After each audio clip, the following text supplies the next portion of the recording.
ईश्वर जी की जय हो। परमपिता परमात्मा सारी सृष्टि के रचनहार, कुल मालिक, असंख्य ब्रह्मांडों के स्वामी, जगत गुरु, तीनों लोकों में प्रवेश करके सबका धारण पोषण करने वाले, राजाधीराज, आत्माधार, नाथों के नाथ, देवों के देव महादेव, सर्वेश्वर, महेश्वर, मृत्युंजय, अजरो अमर, आदि अनादि, सनातनी प्रभु, जगत पिता जगदीश्वर, श्री श्री 1008 की उपाधि के वास्तविक अधिकारी, अकाल मूरत शब्द स्वरूपी राम, वासुदेव, सर्वगतम ब्रह्म, परम पूज्य, प्रथम पूज्य, परम संत, परम पुरुष, परम धनी, परम दयालु, सत्य कबीर, हक्का कबीर, अल्लाहु कबीर, अल्लाहु अकबर, बाखबर, अल्लाह ताला, जगत के तारणहार, जगत के मुक्तिदाता, जगत के जगन्नाथ, हारे के सहारे, हिंदुओं के राम, मुसलमानों के अल्लाह, सिखों के वायुगुरु, ईसाइयों के मसीह, दया के सागर दया निधि, करुणा के सागर करुणा निधि,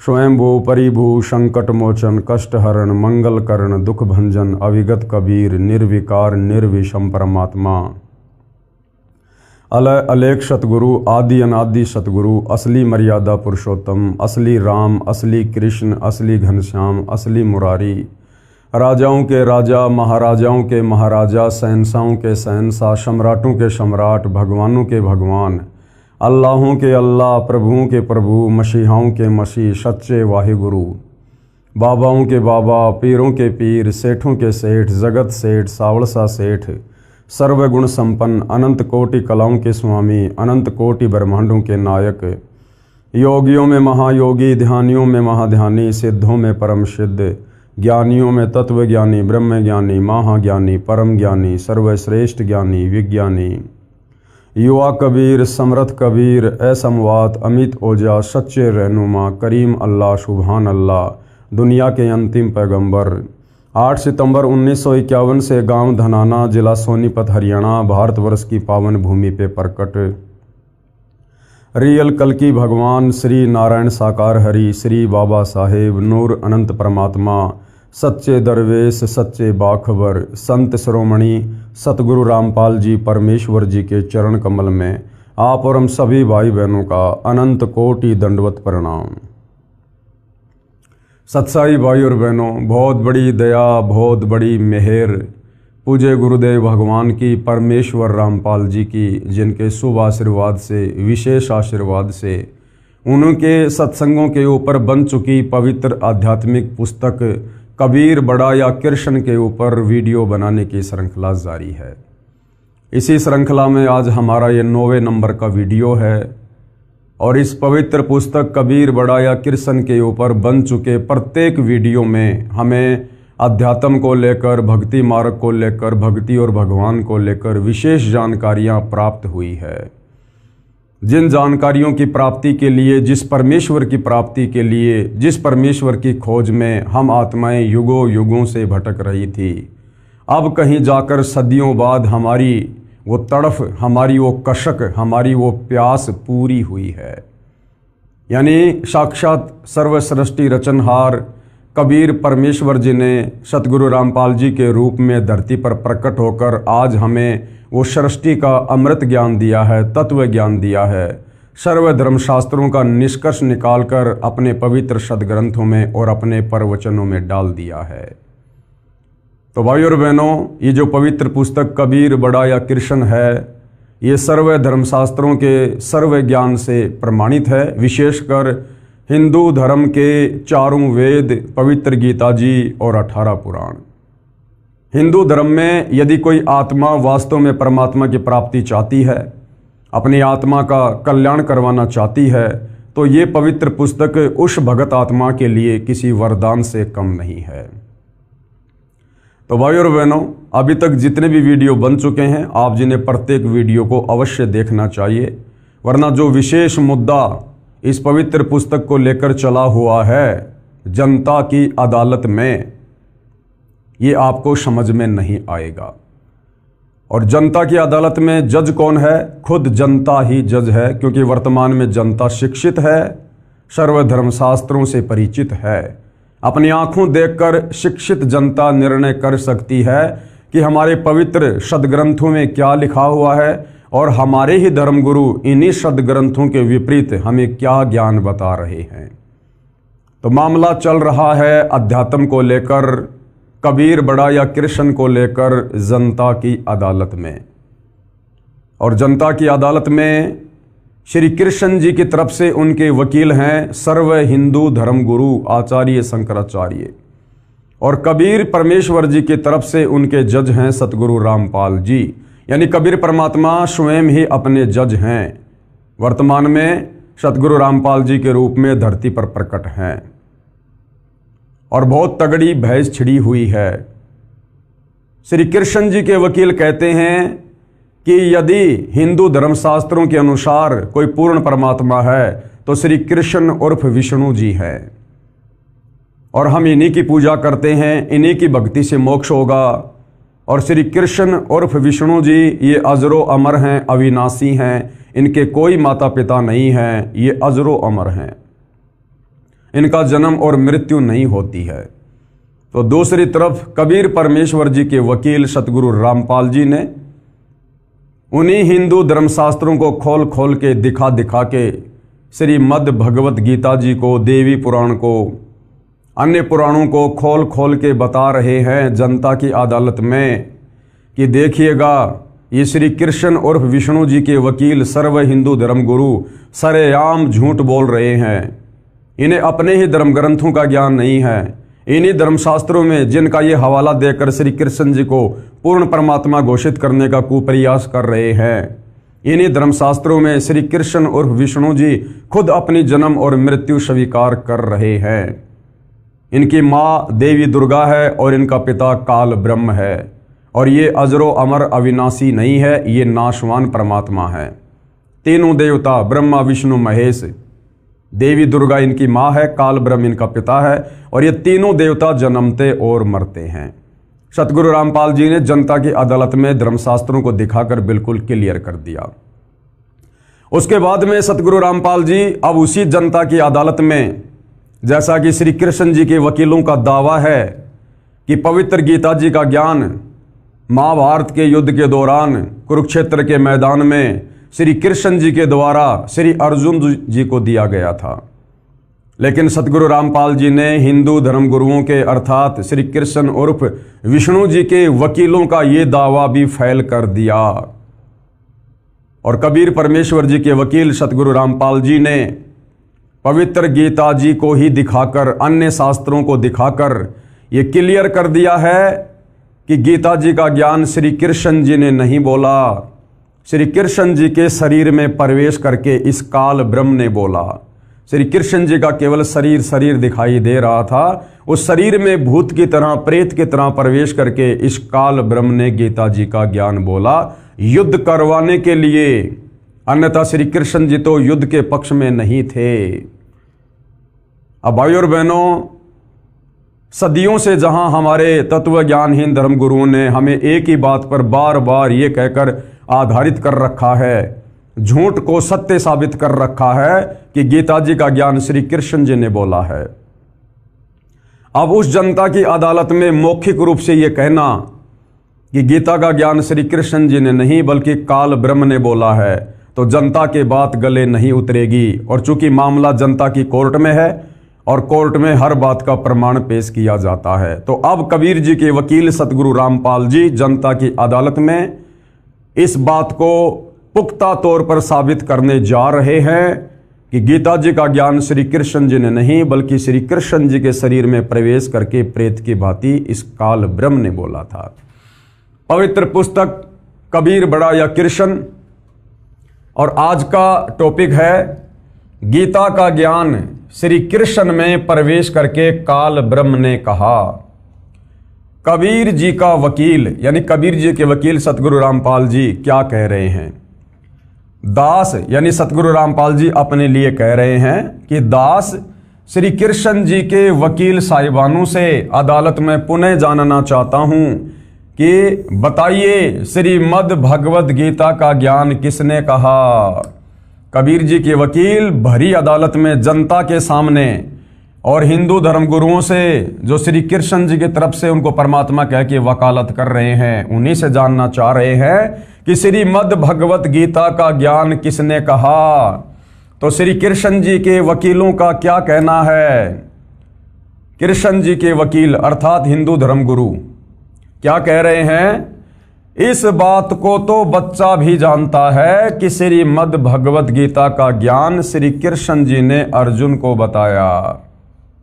अब कबीर जी के वकील क्या कह रहे हैं। कबीर जी के वकील, लगता है कि श्री कृष्ण जी के वकील साहिबानों को अपने ही सदग्रंथों का ज्ञान नहीं है, यानी हिंद धर्म गुरुओं को अपने ही धर्म ग्रंथों का ज्ञान नहीं है, इसलिए सब उआबाई बोल रहे हैं, स्वयं भी भ्रमित हैं तथा अदालत को भी भ्रमित करना चाहते हैं। और आगे क्या बताया, श्री कृष्ण जी के वकीलों को कबीर जी के वकील सतगुरु रामपाल जी ने दास प्रमाणों सहित पेश करता है सदग्रंथों की सच्चाई जो इस प्रकार है। भाइयों और बहनों, हिंदू धर्म के ऊपर बहुत बड़ा महा उपकार सतगुरु रामपाल जी कर रहे हैं।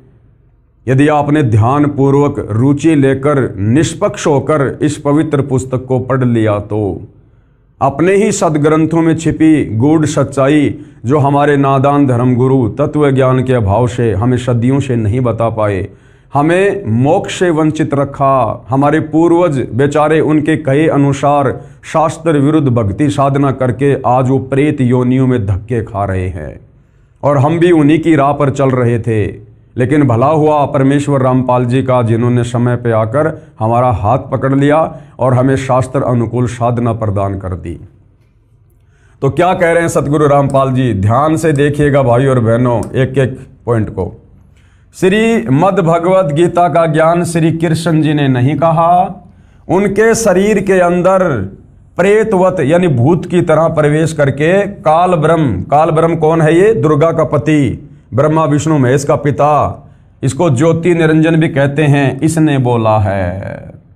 क्यों बोला है, क्योंकि इसको श्राप लगा हुआ है 1 लाख मानव शरीरधारी आत्माओं के सूक्ष्म शरीर से निकली वासना को खाने का, इसलिए इसकी मजबूरी है, इसको प्रतिदिन 1 लाख चाहिए।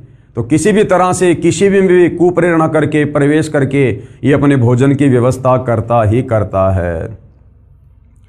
अब सतगुरु रामपाल जी अर्थात कबीर जी के वकील इस बात का हमें पुख्ता प्रमाण दिखा रहे हैं। प्रमाण, इस बात का प्रमाण कहाँ है कि श्रीमद् भगवत गीता का ज्ञान श्री कृष्ण जी में प्रेत की भांति प्रवेश करके काल ब्रह्म ज्योति निरंजन ने बोला है।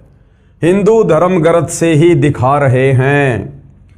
महाभारत ग्रंथ में लिखा है कि महाभारत के युद्ध के बाद युधिष्ठिर जी को राजगद्दी पर बैठाकर श्री कृष्ण जी ने द्वारका जाने की तैयारी की, तो अर्जुन ने कहा कि आप एक सत्संग करके जाना, क्योंकि श्री कृष्ण जी 5 पांडवों के गुरु जी थे, धार्मिक गुरु जी। तो महाभारत के युद्ध के बाद युधिष्ठिर को राजगद्दी पर बैठाकर और श्री कृष्ण जी ने कहा कि भैया अब मैं द्वारिका जाऊंगा। तो उसी समय अर्जुन ने कहा कि भगवान द्वारिका जाने से पहले एक बार आप मुझे वो गीता जी का ज्ञान फिर से सुना दो, जो गीता जी का ज्ञान आपने युद्ध के दौरान बताया था, लेकिन बुद्धि दोष के कारण मैं भूल चुका हूं, मुझे याद नहीं है। आप एक छोटा सा सत्संग करके जाओ, आप एक सत्संग करके जाना, मेरे को गीता वाला ज्ञान फिर से बताना जो आप जी ने युद्ध के समय बताया था, मैं भूल गया हूं। श्री कृष्ण जी ने कहा कि अर्जुन तू बड़ा बुद्धिहीन है। अब देखना भाइयों और बहनों, समझ में आएगा कि गीता जी का ज्ञान युद्ध के समय श्री कृष्ण जी ने बोला था या श्री कृष्ण जी में प्रवेश करके काल बोल रहा है। जब अर्जुन ने प्रार्थना की श्री कृष्ण जी से कि भगवान मैं वो ज्ञान भूल गया हूं, मुझे कुछ याद नहीं रहा, अब आप एक बार फिर से वो सत्संग कर दो, गीता जी का निर्मल ज्ञान बता दो। तो खुद श्री कृष्ण जी क्या कह रहे हैं कि अर्जुन तू तो बड़ा बुद्धिहीन है, तूने ऐसे निर्मल ज्ञान को याद क्यों नहीं रखा। और फिर श्री कृष्ण जी कह रहे हैं कि अर्जुन अब मुझे भी वो ज्ञान याद नहीं है, मैं अब तुझे ज्यों का त्यों नहीं बता सकता। उस समय तो मैं योग युगत होकर तुझे ज्ञान बता रहा था। अरे भाई, जब युद्ध के समय ऐसे भयंकर शोर शराबे में अगर श्री कृष्ण जी योग युगत होकर गीता जी का ज्ञान बता सकते हैं, तो इस समय तो महल में हैं, वहां तो वैसे ही शांति है। और जो व्यक्ति युद्ध के समय योग युगत हो सकता है, वहां शांति से बैठकर योग युगत होना कौन सी बड़ी बात है। लेकिन श्री कृष्ण जी अटपट कर रहे हैं और कह रहे कि अब मुझे भी याद नहीं है। अगर उन्होंने बोला होता तो उनको याद होता। इससे स्पष्ट हुआ कि गीता जी का ज्ञान महाभारत के युद्ध के समय श्री कृष्ण जी ने नहीं, बल्कि कृष्ण जी के शरीर में प्रवेश करके इस काल ब्रह्म ने बोला था। क्या कह रहे हैं अर्जुन से श्री कृष्ण जी? अर्जुन बोला मैं भूल गया हूं। श्री कृष्ण जी ने कहा कि अर्जुन तू बड़ा बुद्धिहीन है, श्रद्धाहीन है। अरे तूने उस निर्मल गीता ज्ञान को क्यों भुला दिया है, और अब मुझे भी याद नहीं। फिर श्री कृष्ण जी ने अपने स्तर की गीता का ज्ञान बताया जिसमें श्रीमद् भगवद गीता वाला एक भी शब्द नहीं है। उदाहरण के लिए पेश है संक्षिप्त महाभारत द्वितीय खंड, इसके अध्याय अश्वमेधिक पर्व के पेज नंबर 800 और 802 की फोटोकॉपी। यानी जनता की अदालत में सतगुरु रामपाल जी सबूतों के साथ में अपनी बात को दृढ़ता के साथ रख रहे हैं। ये हिंदुओं का धर्म ग्रंथ है महाभारत, संक्षिप्त महाभारत, पेज नंबर 800 है। और देखिएगा अर्जुन का श्री कृष्ण जी से गीता का विषय पूछना और श्री कृष्ण जी का अर्जुन से सिद्ध महर्षि और कश्यप का संवाद। जन्मेजय ने पूछा, ब्रह्मन शत्रुओं का नाश हो जाने के बाद जब महात्मा श्री कृष्ण और अर्जुन सभा में बैठकर वार्तालाप कर रहे थे, उस समय उनमें क्या क्या बातचीत हुई? तो वैशंपायन जी ने क्या कहा? राजन, श्री कृष्ण के सहित अर्जुन ने जब अपने राज्य पर पूरा अधिकार प्राप्त कर लिया तो वे दिव्य सभा भवन में आनंद के साथ रहने लगे। एक दिन स्वजनों से घिरे हुए वे दोनों मित्र स्वेच्छा से घूमते घूमते सभा मंडल के ऐसे भाग में पहुंचे जो कि स्वर्ग के समान सुंदर था। पांडुनंदन अर्जुन श्री कृष्ण के साथ रहकर बहुत प्रसन्न थे। उन्होंने एक बार उस रमणीय सभा की ओर दृष्टि डालकर भगवान से ये वचन कहा, हे देवकी नंदन अर्थात हे कृष्ण जी, जब युद्ध का अवसर उपस्थित था उस समय मुझे आपके महात्म्य का ज्ञान और ईश्वरीय स्वरूप का दर्शन हुआ था। यानी दर्शन तो दिया था काल ने और ज्ञान भी दिया था काल ने, लेकिन अर्जुन नहीं समझ पाया। किंतु केशव, आपने शनैवश पहले मुझे जो ज्ञान का उपदेश किया था वह सब इस समय बुद्धि के दोष से भूल गया हूं। अर्जुन जी कह रहे हैं श्री कृष्ण जी से कि जो आपने मुझे गीता जी का ज्ञान दिया था ना, वो इस समय में भूल चुका हूं। और उन विषयों को सुनने के लिए बारंबार मेरे मन में उत्कंठा होती है। यानी मुझे जिज्ञासा हो रही है बार बार आपके मुख से वो गीता जी का ज्ञान सुनने की। इधर आप जल्दी ही द्वारिका जाने वाले हैं, अतः पुनः वह सब विषय मुझे सुना दीजिए। यानी वो गीता का ज्ञान मुझे एक बार फिर से सुना दीजिए। वैशंपायन जी कहते हैं, अर्जुन के ऐसा कहने पर वक्ताओं में श्रेष्ठ महातेजस्वी भगवान श्री कृष्ण ने उन्हें गले से लगाकर इस प्रकार उत्तर दिया। अब श्री कृष्ण जी ने क्या कहा भाई और बहनों, अब इससे साबित हो जाएगा कि गीता जी का ज्ञान श्री कृष्ण जी ने बोला था या उनके शरीर में प्रवेश करके काल ब्रह्म ने बोला था। श्री कृष्ण जी बोले, अर्जुन, उस समय मैंने तुम्हें अत्यंत गोपनीय विषय का श्रवण कराया था। अपने स्वरूप भूत धर्म सनातन पुरुषोत्तम तत्व का परिचय दिया था और शुक्ल कृष्ण गति का निरूपण करते हुए नित्य लोकों का भी वर्णन किया था। किंतु तुमने जो अपनी नासमझी के कारण उस उपदेश को याद नहीं रखा। ध्यान से पढ़ लो भाई और बहनों, जूम करके पढ़ा देता हूं, ध्यान से पढ़ लो। ये जानकर मुझे बड़ा खेद हुआ, उन बातों का अब पूरा पूरा स्मरण होना संभव नहीं जान पड़ता। यानी अर्जुन, अब मैं तुझे वो गीता जी का ज्ञान ज्यों का त्यों नहीं बता सकता, नहीं समझा सकता। हे पांडुनंदन यानी हे अर्जुन, निश्चय ही तुम बड़े श्रद्धाहीन हो, तुम्हारी बुद्धि अच्छी नहीं जान पड़ती। अब मेरे लिए उस उपदेश को, यानी जो ज्ञान मैंने तुझे महाभारत के युद्ध में दिया था, अब मेरे लिए उस उपदेश को ज्यों का त्यों दोहरा देना कठिन है, क्योंकि उस समय योग युगत होकर मैंने परमात्म तत्व का वर्णन किया था। अरे भैया, जब युद्ध के समय योग युगत हो सकते हो, समाधि लगा सकते हो, तो अब तो महल में बैठे हो, अब समाधि लगाने में, योग युगत होने में भला क्या कठिनाई हो सकती है। तो इससे स्पष्ट हुआ भाई और बहनों, गीता जी का ज्ञान महाभारत के युद्ध के दौरान श्री कृष्ण जी ने नहीं, बल्कि श्री कृष्ण जी के शरीर में प्रवेश करके काल ब्रह्म ने बोला था। अगर श्री कृष्ण जी ने बोला होता तो अपने द्वारा बताए गए ज्ञान को आप उस वक्ता से कभी भी सुन सकते हैं। अगर श्री कृष्ण जी ने ज्ञान दिया होता, अपने होशो हवास में दिया होता, तो कभी भी आप उनसे पूछ सकते हो, वो बता देंगे कि मैंने उस समय क्या बात बोली थी। लेकिन यहां श्री कृष्ण जी क्या कह रहे हैं, उस समय तो मैंने योग युगत होकर वो ज्ञान बताया था, अर्थात अपनी बात को ऊपर रख रहे हैं। तो भाई और बहनों, इससे स्पष्ट हो गया कि गीता जी का ज्ञान श्री कृष्ण जी ने नहीं, अगर श्री कृष्ण जी ने बोला होता तो अब बताने में उन्हें कोई दिक्कत नहीं होनी चाहिए थी। अब श्री कृष्ण जी कह रहे हैं, अब उस विषय का ज्ञान कराने के लिए मैं एक प्राचीन इतिहास का वर्णन करता हूं। उसके बाद में अर्जुन के सामने श्री कृष्ण जी लगे अटपट करने, अपनी बात को ऊपर रखने के लिए। आगे देखिएगा, इससे तुम्हें श्रेष्ठ एवं स्थिर बुद्धि प्राप्त होगी, जिसके द्वारा तुम परम उत्तम गति को पा जाओगे। एक दिन की बात है। अब श्री अर्जुन को श्री कृष्ण जी क्या कथा सुना रहे हैं। एक दिन की बात है, एक दुर्दश ब्राह्मण ब्रह्मलोक से उतरकर मेरे यहाँ आए। मैंने उनकी विधिवत पूजा की और मोक्ष धर्म के विषय में प्रश्न किया।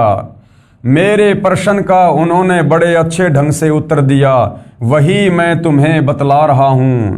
कोई अन्यथा विचार न करके इसे ध्यान देकर सुनो।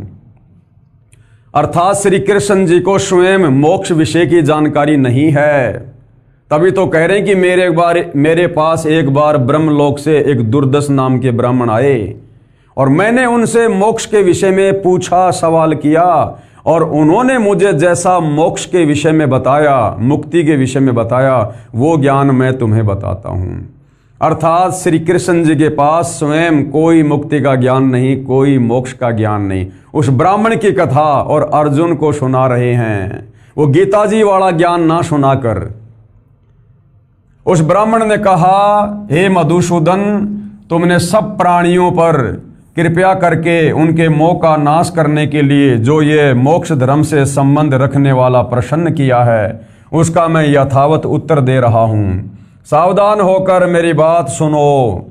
प्राचीन समय में कश्यप नाम के एक धर्मात्मा और तपस्वी ब्राह्मण किसी सिद्ध महर्षि के पास गए, जो धर्म के विषय में शास्त्र के संपूर्ण रहस्यों को जानने वाले, भूत और भविष्य ज्ञान विज्ञान में प्रवीण, लोक तत्व के ज्ञान में कुशल, सुख दुख के रहस्यों को समझने वाले, जन्म मृत्यु के तत्वज्ञ, पाप पुण्य के ज्ञाता और ऊंच नीच प्राणियों को कर्मानुसार प्राप्त होने वाली गति के प्रत्यक्ष दृष्टा थे। वे मुक्त की भांति विचरण करने वाले, सिद्ध, शांति चित, जितेंद्रिय, ब्रह्म तेज से दैदीप्तियमान, सर्वत्र जा सकने वाले और अंतर्ध्यान होने की विद्या को जानने वाले थे। अदृश्य रहने वाले चक्रधारी सिद्धों के साथ विचरते, बातचीत करते और उन्हीं के साथ एकांत में बैठते थे। जैसे वायु कहीं आसक्त न होकर सर्वत्र प्रभावित होती है, उसी प्रकार वे स्वच्छंदता पूर्वक अनासक्त भाव से सर्वत्र विचरा करते थे। महर्षि कश्यप उनकी उपर्युक्त महिमा सुनकर ही उनके पास गए थे। निकट जाकर उन मेधावी, तपस्वी, धर्माभिलाषी और एकाग्रचित्त महर्षि ने न्यायानुसार उन सिद्ध महात्मा के चरणों में प्रणाम किया। वे ब्राह्मणों में श्रेष्ठ और बड़े अद्भुत संत थे। उनमें सब प्रकार की योग्यता थी। वे शास्त्र के ज्ञाता और सच्चरित्र थे। उनका दर्शन करके कश्यप को बड़ा विस्मय हुआ। वे उन्हें गुरु मानकर उनकी सेवा में लग गए और अपनी विशेष सुश्रूषा, गुरु भक्ति तथा श्रद्धा भाव के द्वारा उन्होंने उन सिद्ध महात्मा को संतुष्ट कर लिया। हे जनार्दन, अपने शिष्य कश्यप के ऊपर प्रसन्न होकर उन सिद्ध महर्षि ने परासिद्धि के संबंध में विचार करके जो उपदेश किया उसे मैं बताता हूं, ध्यान पूर्वक सुनो। सिद्ध ने कहा, तात कश्यप, मनुष्य नाना प्रकार के शुभ कर्मों का अनुष्ठान करके केवल पुण्य के सहयोग से इस लोक में उत्तम फल और देवलोक में स्थान प्राप्त करते हैं। जीव को कहीं भी अत्यंत सुख नहीं मिलता, किसी भी लोक में वह सदा नहीं रहने पाता। तपस्या आदि के द्वारा कितने कष्ट सहकर बड़े से बड़े स्थान को क्यों न प्राप्त किया जाए। यानी यहाँ पर मनुष्य जन्म में कोई तप कर ले, चाहे कोई जप कर ले, वो 21 ब्रह्मांड में किसी भी लोक में परमानेंट नहीं रह सकता। स्वर्ग में जाएगा तो भी वापस आएगा जन्म मरण में, महास्वर्ग में जाएगा तो भी वापस जन्म मरण में, लक 84 में आएगा। वहां से भी बार बार नीचे आना ही पड़ता है। मैंने काम क्रोध से युक्त और तृष्णा से मोहित होकर अनेकों बार पाप किए हैं और उनके फल स्वरूप घोर कष्ट देने वाली अशुभ गतियों को भोगा है। यानी गधा कुत्ता सुअर बना हूं, बार बार जन्म और बार बार मृत्यु का कलेश उठाया है। इस तरह के पदार्थ भोजन किए और अनेकों स्तनों का दूध पिया। यानी कभी मैं कुत्ता बना तो मैंने कुतिया का दूध पिया, कभी मैं सुअर की योनि में गया तो मैंने सुअरी के स्तनों का दूध पिया। यानी लक 84 भोगी मैंने। बहुत से पिता और भांति भांति की माताएं देखी हैं। यानी जिसके गर्भ में गया वो ही माँ बन गई। कुतिया के गर्भ में गया तो उसकी माता कुतिया बन गई, गधी के गर्भ में गए तो उसकी माता गधी बन गई। विचित्र विचित्र सुख दुखों का अनुभव किया। यानी नरक में गया, स्वर्ग में गया। कितनी बार मुझसे प्रियजनों का वियोग और अप्रिय मनुष्यों का संयोग हुआ और जिस धन को मैंने बहुत कष्ट सहकर कमाया था वह मेरे देखते देखते नष्ट हो गया है। राजा और स्वजनों की ओर से मुझे कई बार बड़े बड़े कष्ट और अपमान उठाने पड़े हैं। अत्यंत दुख, शारीरिक और मानसिक वेदनाएं सहनी पड़ी हैं। मैंने अनेकों बार घोर अपमान और प्राणांत दंड और कड़ी कैद की सजाएं भोगी हैं। नरक में पड़कर यमलोक की यातनाएं सही हैं। इस लोक में जन्म लेकर बारंबार बुढ़ापा, रोग और राग द्वेष आदि द्वंद्व के दुखों का अनुभव किया है। इस प्रकार बारंबार कलेश उठाने से एक दिन मेरे मन में बड़ा संताप हुआ। यानी मैं बड़ा दुखी हुआ और मैंने दुखों से घबराकर परमात्मा की शरण ली तथा समस्त लोक व्यवहार का परित्याग कर दिया। इस तरह अनुभव के पश्चात मैंने इस मार्ग का आश्रय लिया है और अब परमात्मा की कृपा से मुझे ये उत्तम सिद्धि प्राप्त हुई है। अब मैं पुनः इस संसार में नहीं आऊँगा। किसने कह दिया भाई नहीं आएगा? जब तक ये सृष्टि कायम रहेगी और जब तक मेरी मुक्ति नहीं हो जाएगी तब तक मैं अपनी और दूसरे प्राणियों की शुभ गति का अवलोकन करूँगा। द्विज श्रेष्ठ, इस प्रकार मुझे ये उत्तम सिद्धि मिली है। इसके बाद मैं उत्तम से उत्तम सत्य लोक में जाऊंगा। अरे सतलोक जाने का रास्ता तो भैया बहुत दूर है और क्रमशः अव्यक्त ब्रह्म पद मोक्ष को प्राप्त कर लूंगा। इसमें मुझे तनिक भी संदेह नहीं करना चाहिए। अब मुझे मृत्यु लोक में नहीं आना पड़ेगा। यहाँ तो ब्रह्मा विष्णु महेश भी बार बार मृत्यु लोक में आते हैं भैया अपनी पदवी को छोड़ के। छोटे मोटे सिद्धों की, ऋषियों की क्या औकात। महात्मने, मैं तुम्हारे ऊपर बहुत प्रसन्न हूँ। बोलो तुम्हारा कौन सा प्रिय काम करूँ। तुम जिस इच्छा से मेरे पास आए हो उसके पूर्ण होने का यह समय आ गया है। तुम्हारे आने का उद्देश्य क्या है इसे मैं जानता हूं और शीघ्र ही यहां से जाने वाला हूं, इसलिए स्वयं तुम्हें प्रसन्न करने के लिए प्रेरित कर रहा हूं। विद्वान, तुम्हारे उत्तम आचरण से मुझे बड़ा संतोष है। तुम अपने कल्याण की बात पूछो, मैं तुम्हारे अभीष्ट प्रश्न का उत्तर दूंगा।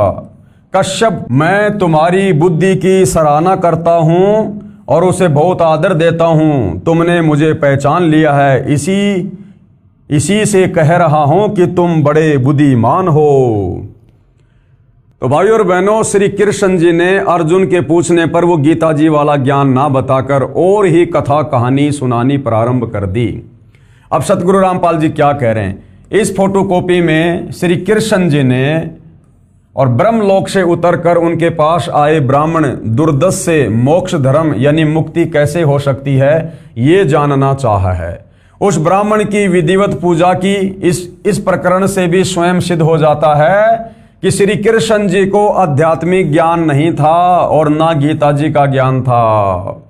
अगर आध्यात्मिक ज्ञान होता, गीता का ज्ञान होता, पूर्ण मोक्ष का ज्ञान होता श्री कृष्ण जी को, तो उस दुर्दश ऋषि से जो ब्रह्मलोक से उतरकर आया था उसके आगे हाथ जोड़कर और मुक्ति वाला ज्ञान, मुक्ति का मार्ग पूछने की आवश्यकता नहीं पड़ती। अर्थ है, गीता जी का ज्ञान श्री कृष्ण जी ने नहीं बोला, क्योंकि गीता जी में तो मुक्ति का ज्ञान है।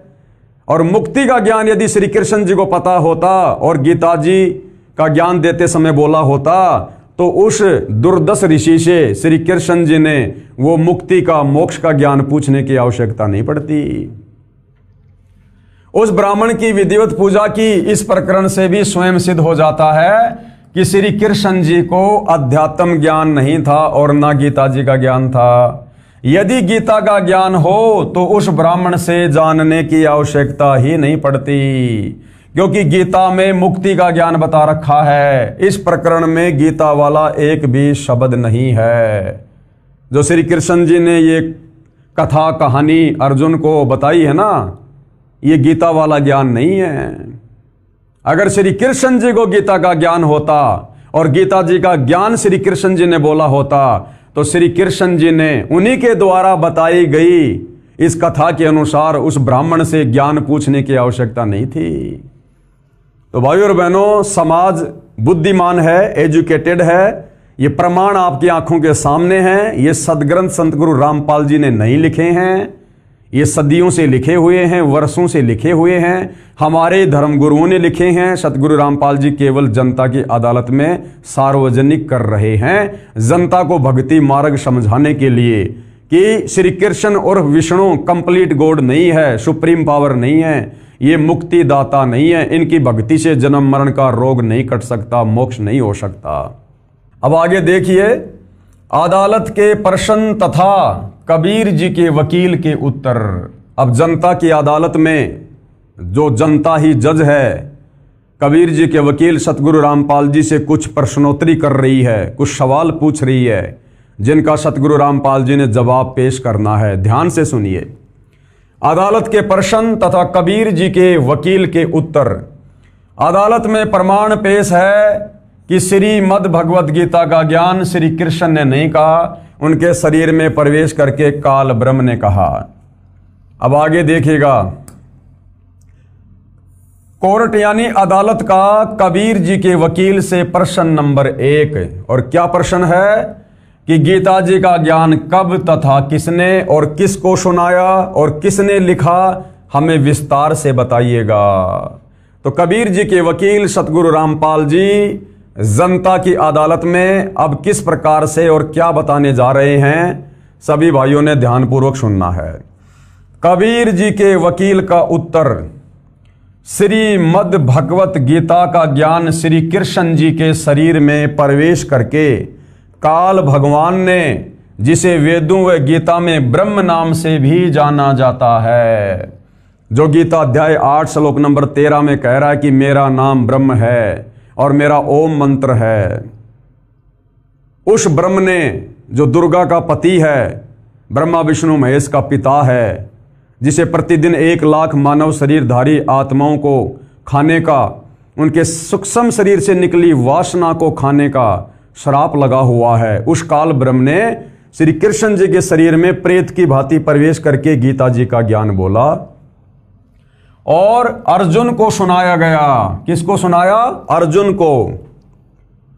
जिस समय कौरव तथा पांडव अपनी संपत्ति अर्थात दिल्ली के राज्य पर अपने अपने हक का दावा करके युद्ध करने के लिए तैयार हो गए थे, दोनों की सेनाएं आमने सामने कुरुक्षेत्र के मैदान में खड़ी थी। अर्जुन ने देखा कि सामने वाली सेना में भीष्म पितामह है, गुरु द्रोणाचार्य जी हैं, मेरे सारे रिश्तेदार हैं, और कौरवों के बच्चे जो उसके भतीजे थे और उनके दामाद, बहनोई, ससुर आदि आदि लड़ने मरने के लिए खड़े हैं। कौरव और पांडव आपस में ये चचेरे भाई थे। अर्जुन में साधु भाव जागृत हो गया। अपने स्वजनों को सामने देखकर अर्जुन में मोह ममता जागृत हो गई कि मैं किसको मारूंगा। अरे अपने परिवार को, अपने भाई बंधुओं को, अपने चाचा को, अपने भतीजों को, अपने रिश्तेदारों को मार के मैं क्या करूंगा, मैं राज करके, युद्ध करके।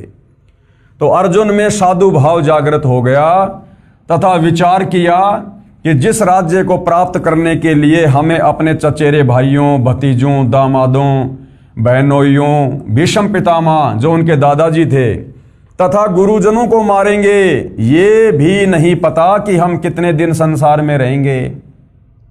इसलिए इस प्रकार से प्राप्त राज्य के सुख से अच्छा तो हम भिक्षा मांगकर अपना निर्वाह कर लेंगे। अर्जुन ने सोचा अगर दुर्योधन हमें राज्य नहीं देना चाहता है, आधा राज्य नहीं देना चाहता है, 5 गांव भी नहीं देना चाहता है, तो कोई बात नहीं, अपने स्वजनों को मारकर राज्य करने से अच्छा है हम तो भीख मांगकर अपना पेट भर लेंगे। ये सोचकर अर्जुन ने हथियार डाल दिए। अब भाइयों और बहनों, अगर अर्जुन युद्ध नहीं कर रहा है तो बाकी पांडव भी युद्ध नहीं कर सकते थे, और युद्ध नहीं होगा तो काल बलि के पास में उसका भोजन कैसे जाएगा। तो काल को टेंशन हो गई, चिंता हो गई, परंतु युद्ध नहीं करेंगे। ये विचार करके अर्जुन ने धनुष बाण हाथ से छोड़ दिया तथा रथ के पिछले भाग में बैठ गया। अर्जुन की ऐसी दशा देखकर श्री कृष्ण जी बोले, देख ले सामने किस योद्धा से आपने लड़ना है। अर्जुन ने उत्तर दिया कि हे कृष्ण, मैं किसी कीमत पर भी युद्ध नहीं करूंगा। अपने उद्देश्य तथा जो विचार मन में उठ रहे थे उनसे भी अवगत कराया। उसी समय श्री कृष्ण जी में काल भगवान प्रवेश कर गया। ध्यान से सुनो भाइयों और बहनों, उसी समय श्री कृष्ण जी में काल भगवान प्रवेश कर गया। अब काल बलि ने देखा कि अर्जुन ने तो हथियार डाल दिए, और अर्जुन अगर हथियार डाल चुका है तो फिर इसका मतलब अब युद्ध आगे नहीं बढ़ेगा, और युद्ध नहीं हुआ तो ये मरेंगे कैसे, सेना का विनाश कैसे होगा, मेरे भोजन का क्या होगा। तो उसी समय वो काल ब्रह्मा विष्णु महेश का पिता, दुर्गा का पति, श्री कृष्ण जी में प्रवेश कर जाता है। जैसे किसी भाई बहन में प्रेत या भूत प्रवेश कर जाता है, उसके बाद उस भाई या बहन को नहीं पता होता मैं क्या बोल रहा हूं, मैंने क्या क्या बोला। उसको तो बाद में लोग बताते हैं कि तूने ये बातें बोली थी। तो उसी समय युद्ध करवाने के लिए और श्री कृष्ण जी में प्रेत की भांति वो काल प्रवेश कर जाता है।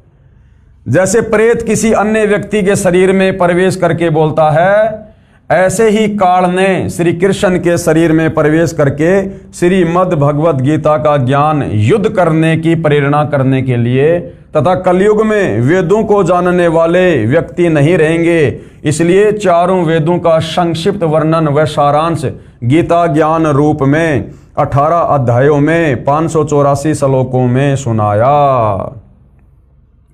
श्रीमद् भगवत गीता में कुल 700 श्लोक हैं, जिनमें से 584 काल ब्रह्म ने श्री कृष्ण के शरीर में प्रवेश करके बोले थे, युद्ध करवाने के लिए, डराने धमकाने के लिए। शेष संजय धृतराष्ट्र संवाद के श्लोक हैं। श्री कृष्ण को तो पता ही नहीं था कि मैंने क्या बोला था गीता ज्ञान में, तभी तो अर्जुन से कह रहा था कि अर्जुन, अब उस ज्ञान को मैं भी ज्यों का त्यों तुझे नहीं सुना सकता। कुछ वर्षों के बाद वेद व्यास ऋषि ने इस अमृत ज्ञान को, यानी गीता जी के ज्ञान को संस्कृत भाषा में अर्थात देवनागरी लिपि में लिखा।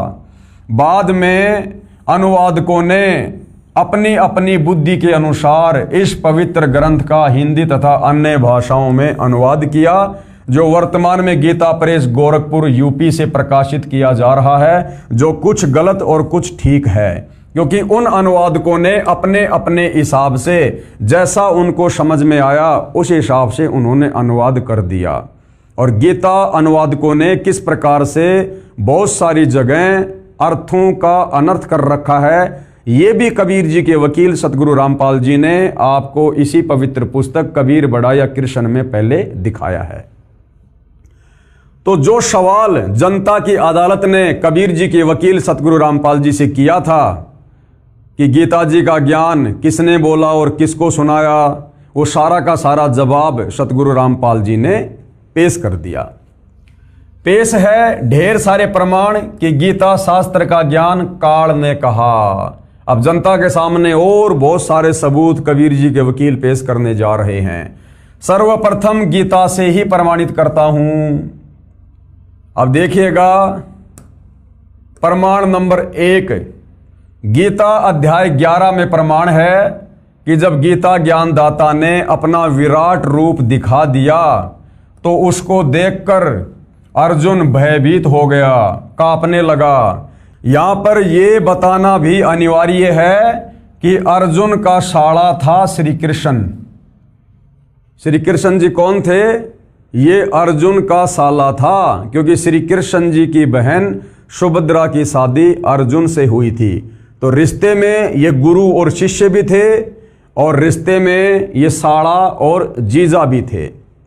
यहां पर यह बताना भी अनिवार्य है कि अर्जुन का साला था श्री कृष्ण, क्योंकि श्री कृष्ण की बहन सुभद्रा का विवाह अर्जुन से हुआ था। गीता ज्ञानदाता ने हिंदू समाज जिसे श्री कृष्ण उर्फ विष्णु मानता है, जिस समय अपना भयंकर विराट रूप दिखाया जो 1000 भुजाओं वाला था, तब अर्जुन ने पूछा कि हे देव, आप कौन हैं?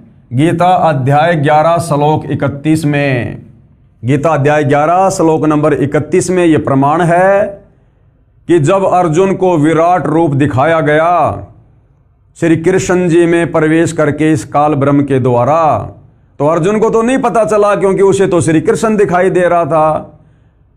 और अर्जुन ने सोचा कि ये श्री कृष्ण जी का ही विराट रूप होगा, 1000 भुजा वाला, 1000 मुंह वाला, ऐसा विकराल, जिसको देखकर अर्जुन जैसा योद्धा डर गया, भयभीत हो गया। तो इसका प्रमाण कहां है? गीता अध्याय 11 श्लोक 31 में पेश है। गीता अध्याय 11 श्लोक 31 की फोटोकॉपी आपकी आंखों के सामने है, जनता की अदालत में दिखाई जा रही है। यह श्लोक भाई और बहनों आप जियों के सामने है और इसका हिंदी में अनुवाद हम यहां देखेंगे नीचे। मुझे बताइए कि आप उग्र रूप वाले कौन हैं? हे देवों में श्रेष्ठ, आपको नमस्कार। आप प्रसन्न होइए। आदि पुरुष, आपको मैं विशेष रूप से जानना चाहता हूं, क्योंकि मैं आपकी प्रवृत्ति को नहीं जानता। जब अर्जुन को श्री कृष्ण जी के शरीर में प्रेत की भांति प्रवेश करके इस काल ब्रह्म ने अपना विराट रूप दिखाया जो बहुत ही भयंकर और विकराल है, तो अर्जुन डर गया और अर्जुन क्या कहने लगा? मुझे बताइए कि आप ऐसे भयंकर रूप वाले कौन हैं? हे देवों में श्रेष्ठ, आपको नमस्कार। जब यही नहीं पता कि वो कौन है, वो क्या रूप है, और डरता हुआ अर्जुन कह रहा है कि हे देवों में श्रेष्ठ। डरता हुआ आदमी कुछ भी बोल सकता है। हे देवों में श्रेष्ठ, आपको नमस्कार। आप प्रसन्न होइए, यानी आप शांत हो जाओ, अपने विराट रूप को समेटो, मुझे डर लग रहा है। हे आदि पुरुष, आपको मैं विशेष रूप से जानना चाहता हूं। मैं जानना चाहता हूं कि आप कौन हो, कि आप कौन हो। अब बताओ। अरे अगर वो गीता का ज्ञान देने वाला श्री कृष्ण होता तो श्री कृष्ण तो अर्जुन का साला था। क्या अर्जुन अपने साले को भी नहीं पहचानता जो उस समय कह रहा है कि आप कौन हो? मैं विशेष रूप से जानना चाहता हूं, क्योंकि वो काल था और उसने अपना विराट रूप दिखाया था जिसको अर्जुन ने पहले नहीं देखा था। मैं आपको विशेष रूप से जानना चाहता हूं क्योंकि मैं आपकी प्रवृत्ति को नहीं जानता, यानी मैं आपके इस रूप को नहीं जानता, मैंने पहले कभी नहीं देखा। अर्थात गीता जी का ज्ञान श्री कृष्ण जी ने नहीं, अगर श्री कृष्ण जी ने बोला होता तो श्री कृष्ण जी को तो अर्जुन भली भांति जानता था, पहचानता था। अर्जुन श्री कृष्ण का जीजा था, अपने साले को कौन भूल जाएगा। अर्थात श्री कृष्ण जी में प्रवेश करके अर्जुन को डराकर धमकाकर वो अपना वो उग्र रूप दिखाकर और युद्ध के लिए वो तैयार कर रहा था। तो ये अध्याय कौन सा है? अध्याय 11 श्लोक नंबर 31। अब जब श्री अर्जुन जी ने इस प्रकार का सवाल किया, गीता अध्याय 11 श्लोक 46, हे सहस्त्र बाहु, हे हजार भुजा वाले। अर्जुन क्या कह रहा है? वो विराट रूप देखकर गीता अध्याय 11 श्लोक नंबर 46 में अर्जुन कह रहा है, हे सहस्त्रा बाहु अर्थात हजार भुजा वाले। अब भाइयों और बहनों, आप हिंदू धर्म के श्रद्धालु बहुत भोले हो, आपको अपने शास्त्रों का ज्ञान नहीं, अपने भगवानों की स्थिति के विषय में ज्ञान नहीं। तो कम से कम जो धर्म गुरु हैं वो तो ध्यान दो इस बात पर। अरे श्री कृष्ण उर्फ विष्णु ये ज्यादा से ज्यादा 4 भुजा बना सकता है, 4 हाथ है, क्योंकि ये 4 भुजा के भगवान है, ब्रह्मा विष्णु महेश। कम से कम 2 भुजा बना सकते हैं, ज्यादा से ज्यादा 4। ये मात्र 16 कला के भगवान हैं। अगर गीता जी का ज्ञान श्री कृष्ण उर्फ विष्णु बोल रहा होता तो फिर ये हजार भुजा वाला कौन था? ये 1000 कला का स्वामी तो काल है, काल ब्रह्म। अगर श्री कृष्ण उर्फ विष्णु ने गीता जी का ज्ञान बोला होता और अपना विराट रूप दिखाया होता तो श्री कृष्ण उर्फ विष्णु तो 4 हाथ से ज्यादा हाथ नहीं बना सकता। और यहां पर अर्जुन ने क्या देखा? हजार भुजा, हजार मुंह, हजार नेत्र। तो किसने बोला गीता जी का ज्ञान? श्री कृष्ण जी में प्रवेश करके 1000 कला के स्वामी इस काल ब्रह्म ने, दुर्गा के पति ने, ब्रह्मा विष्णु महेश के पिता ने। यह प्रमाण है गीता अध्याय 11 श्लोक 46। अर्जुन खुद कह रहा है, हे सहस्त्रा बाहु यानी 1000 भुजा वाले, आप अपने चतुर्भुज रूप में दर्शन दीजिए। अर्जुन डर कर कह रहा है कि आप मुझे उसी अपने शांत रूप में दर्शन दीजिए। अर्जुन ने सोचा ये श्री विष्णु जी हैं, क्योंकि अर्जुन उन्हें विष्णु अवतार श्री कृष्ण तो मानता ही था, परंतु उस समय श्री कृष्ण जी के शरीर से बाहर निकलकर काल ने अपना अपार विराट रूप दिखाया था। और अर्जुन क्या बोला? मैं भयभीत हूं, आपके इस रूप को सहन नहीं कर पा रहा हूं।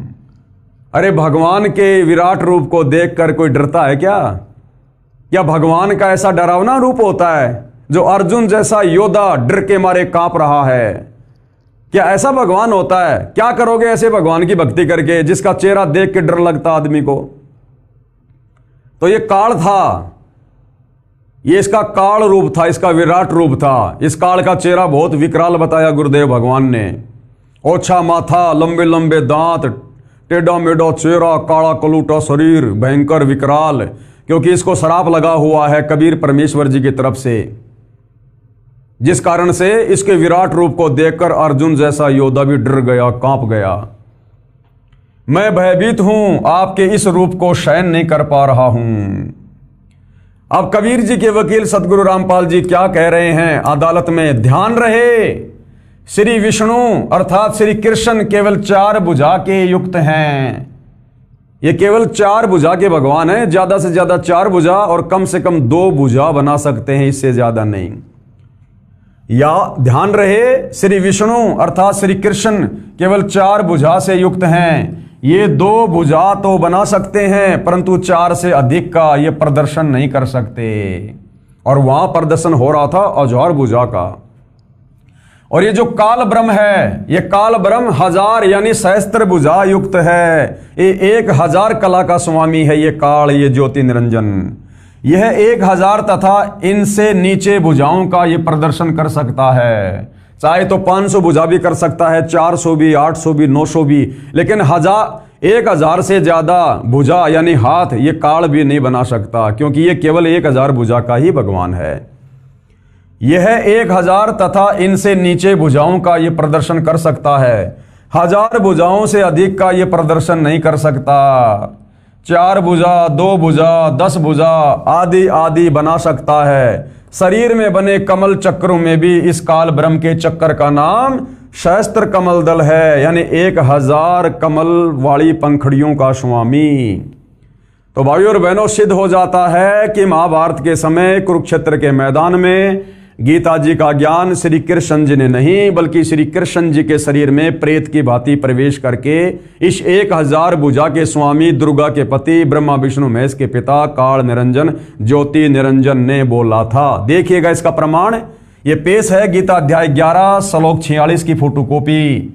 हिंदू धर्मशास्त्र से जनता की अदालत में मामला है, इसलिए ये प्रमाण दिखाने अति आवश्यक हैं, ताकि भक्ति और भगवान की परिभाषा से परिचित होने के लिए, शास्त्र अनुकूल साधना पर दृढ़ता के साथ लगने के लिए हिंदू समाज के भाई बहनों को यह दृढ़ विश्वास हो जाए कि वास्तव में कबीर परमेश्वर ही बड़ा भगवान है, ब्रह्मा विष्णु महेश ये बड़े भगवान नहीं, समर्थ भगवान नहीं है। पेश है गीता अध्याय 11 श्लोक 46 की फोटोकॉपी। ये श्लोक आप जियों के सामने है भाई और बहनों, पढ़ लो अच्छे से, गीता जी को लाकर पढ़ लो या स्क्रीन पे पढ़ लो। यहां पर ये सहस्त्रा भाव शब्द साफ साफ लिखा हुआ है। और देखिए अब अर्जुन क्या कह रहा है उस काल के विराट रूप को देखकर, मैं वैसे ही आपको मुकुट धारण किए हुए तथा गदा और शंख चक्र हाथ में लिए हुए देखना चाहता हूं। कि भाई मुझे तो डर लग रहा है तेरा ये 1000 भुजा वाला विराट विकराल रूप देखकर। मैं तो आपको उसी प्रकार से सिर पर मुकुट, हाथ में गदा, चक्र, सुदर्शन चक्र वगैरह धारण किए हुए देखना चाहता हूं। मैं भयभीत हूं, मैं डर रहा हूं। इसलिए हे विश्वरूप, हे सहस्त्र बाहो, हे 1000 भुजा वाले, हे सहस्त्र बाहो यानी 1000 भुजा वाले, आप उसी चतुर्भुज रूप से प्रकट होइए। तो 1000 भुजा वाला कौन? ये काल ब्रह्म श्री कृष्ण उर्फ विष्णु तो 1000 भुजा बना ही नहीं सकता, उसकी तो क्षमता ही नहीं है। वो तो कम से कम 2 और ज्यादा से ज्यादा 4 भुजा बना सकता है। तो गीता जी अध्याय 11 श्लोक नंबर 46 इस बात का प्रमाण है कि अर्जुन को जिस समय महाभारत के युद्ध में विराट रूप दिखाया गया था वो श्री कृष्ण जी ने नहीं दिखाया। वो श्री कृष्ण जी में प्रवेश करके अर्जुन को डरा धमकाकर युद्ध के लिए तैयार करने के लिए इस काल ब्रह्म ने दिखाया था। उसके बाद अर्जुन ने सोचा कि भैया मरना तो निश्चित है, अन्यथा ये इसका विराट रूप देखकर मैं वैसे ही मर जाऊंगा, इससे अच्छा तो मैं युद्ध ही कर लेता हूं। तो अर्जुन को युद्ध के लिए तैयार करना था, इसलिए इस काल ने श्री कृष्ण जी में प्रवेश करके अपना 1000 भुजा वाला विराट रूप दिखाया। विचारणीय विषय है कि क्या हम अपने साले से पूछेंगे कि हे महानुभाव बताइए आप कौन हैं? वो 1000 भुजा का विराट रूप देखकर अर्जुन अपने साले से पूछ रहा है कि हे महानुभाव बताइए आप कौन हैं? अगर श्री कृष्ण होता तो अर्जुन ये सवाल करता। अर्जुन तो श्री कृष्ण को अच्छे से जानता था, श्री कृष्ण जी तो अर्जुन के साले जी थे, तो कोई अपने साले को नहीं पहचानेगा। लेकिन वो जो विराट रूप दिखाया गया था वो काल ने दिखाया था, जिसको अर्जुन ने नहीं देखा था पहले। इसलिए अर्जुन डर कर कह रहा है कि आप मुझे उसी चतुर्भुज रूप में दर्शन दीजिए। हे महानुभाव आप 1000 भुजा वाले कौन हैं? अपनी गति से परिचित करवाइए। विचारणीय विषय है, यानी जनता की अदालत में जनता का ध्यान आकर्षित करते हुए सतगुरु रामपाल जी कह रहे हैं, कबीर जी के वकील, कि विचारणीय विषय है कि क्या हम अपने साले से पूछेंगे कि हे महानुभाव बताइए आप कौन हैं? एक समय एक व्यक्ति में प्रेत बोलने लगा। साथ बैठे व्यक्ति ने पूछा आप कौन बोल रहे हो? उत्तर मिला कि तेरा मामा बोल रहा हूं, मैं दुर्घटना में मरा था, क्या हम अपने भाई को नहीं जानते? ठीक इसी प्रकार श्री कृष्ण में काल बोल रहा। और दूसरा प्रमाण दिया है अब कबीर जी के वकील सतगुरु रामपाल जी ने जनता की अदालत में यह साबित करने के लिए कि श्रीमद् भगवद गीता का पवित्र ज्ञान कुरुक्षेत्र के मैदान में अर्जुन को श्री कृष्ण जी ने नहीं बल्कि श्री कृष्ण जी के शरीर में प्रेत की भांति प्रवेश करके काल ब्रह्म ने दिया है। श्री कृष्ण जी का तो केवल शरीर काम में लिया गया है। आगे देखिएगा प्रमाण नंबर 2, गीता अध्याय 11 श्लोक 21 में अर्जुन ने कहा कि आप तो देवताओं के समूह को खा रहे हैं, जो आपकी स्तुति हाथ जोड़कर भयभीत होकर कर रहे हैं। महर्षियों तथा सिद्धों के समुदाय आपसे अपने जीवन की रक्षार्थ मंगल कामना कर रहे हैं। अब क्या कहा अर्जुन ने गीता अध्याय 11 श्लोक नंबर 21 में कि हे सहस्त्राबाहु, आप तो इन बड़े बड़े ऋषि महात्मा सिद्धों को भी खा रहे हैं, क्योंकि ये काल है, सबको खाता है, किसी को नहीं छोड़ता, ये श्राप लगा हुआ है। तो अर्जुन कह रहा कि जो आपके ओम नाम का उच्चारण कर रहे हैं, आप ही की स्तुति कर रहे हैं, आप ही की भक्ति कर रहे हैं, आप ही की महिमा कर रहे हैं, आप तो उन अपने भक्तों को भी नहीं छोड़ रहे, आप तो उनको भी खा रहे हैं, तो आप कौन हैं? उसके बाद उसने क्या जवाब दिया कि मैं कौन हूं। गीता अध्याय 11 श्लोक 32 में गीता ज्ञान दाता ने बताया कि हे अर्जुन, मैं बड़ा हुआ काल हूं, अब परवर्त हुआ हूं, यानी अभी अभी प्रकट हुआ हूं, अर्थात श्री कृष्ण जी के शरीर में अब प्रवेश हुआ हूं। सर्व व्यक्तियों का नाश करूंगा, विपक्ष की सर्व सेना यानी जो कौरवों की सेना है उसका भी नाश करूंगा, तू युद्ध नहीं करेगा तो भी नष्ट हो जाएगी। तो भाइयों और बहनों, बिल्कुल क्लियर हो गया है अर्जुन के ऐसा पूछने पर, और श्री कृष्ण जी में प्रेत की भांति प्रवेश और अपना वो विराट रूप दिखा रहा काल ब्रह्म 1000 कला का स्वामी सहस्त्राबाहु क्या कह रहा है गीता अध्याय 11 श्लोक नंबर 32 में। आंख खोल के देख लीजिए श्री कृष्ण जी के वकील साहिबानों, आप कह रहे हो कि हम तो धर्मशास्त्रों के ज्ञाता हैं और गीता जी का ज्ञान श्री कृष्ण जी ने बोला है, बच्चा बच्चा जानता है। तो यह गीता अध्याय 11 श्लोक नंबर 32 में वो गीता ज्ञान बोलने वाला क्या कह रहा है? गीता अध्याय 11 श्लोक 32 में, अध्याय 11 श्लोक 32 में गीता ज्ञान दाता ने बताया कि हे अर्जुन, मैं बड़ा हुआ काल हूं। क्या श्री कृष्ण जी ने अपने जीवन काल में महाभारत के युद्ध से पहले कभी कहा कि मैं काल हूं? क्या महाभारत के युद्ध के बाद कभी श्री कृष्ण जी ने कहा कि मैं काल हूं? कभी नहीं कहा। और ना श्री कृष्ण जी काल थे। अरे श्री कृष्ण जी तो जब बांसुरी बजाया करते थे तो गाय वगैरह, पशु पक्षी वगैरह, गोपियां वगैरह, ग्वाल बाल मंत्र मुग्ध होकर उनके चरणों में बैठ जाया करते थे, आनंद लिया करते थे। वो भला काल कैसे हो सकते थे? तो यहां पर यह कहना गीता अध्याय 11 श्लोक 32 में गीता ज्ञान दाता के द्वारा कि मैं बढ़ा हुआ काल हूं, काल, और अभी परवर्त हुआ हूं, यानी अभी अभी श्री कृष्ण जी के शरीर में प्रवेश करके मैं तुझे अपना विराट रूप दिखा रहा हूं। गीता अध्याय 11 श्लोक 32 में गीता ज्ञानदाता ने बताया कि हे अर्जुन, मैं बढ़ा हुआ काल हूं और अब परवर्त हुआ हूं, अर्थात श्री कृष्ण के शरीर में अब प्रवेश हुआ हूं। अब आया हूं मैं और सर्व व्यक्तियों का नाश करूंगा।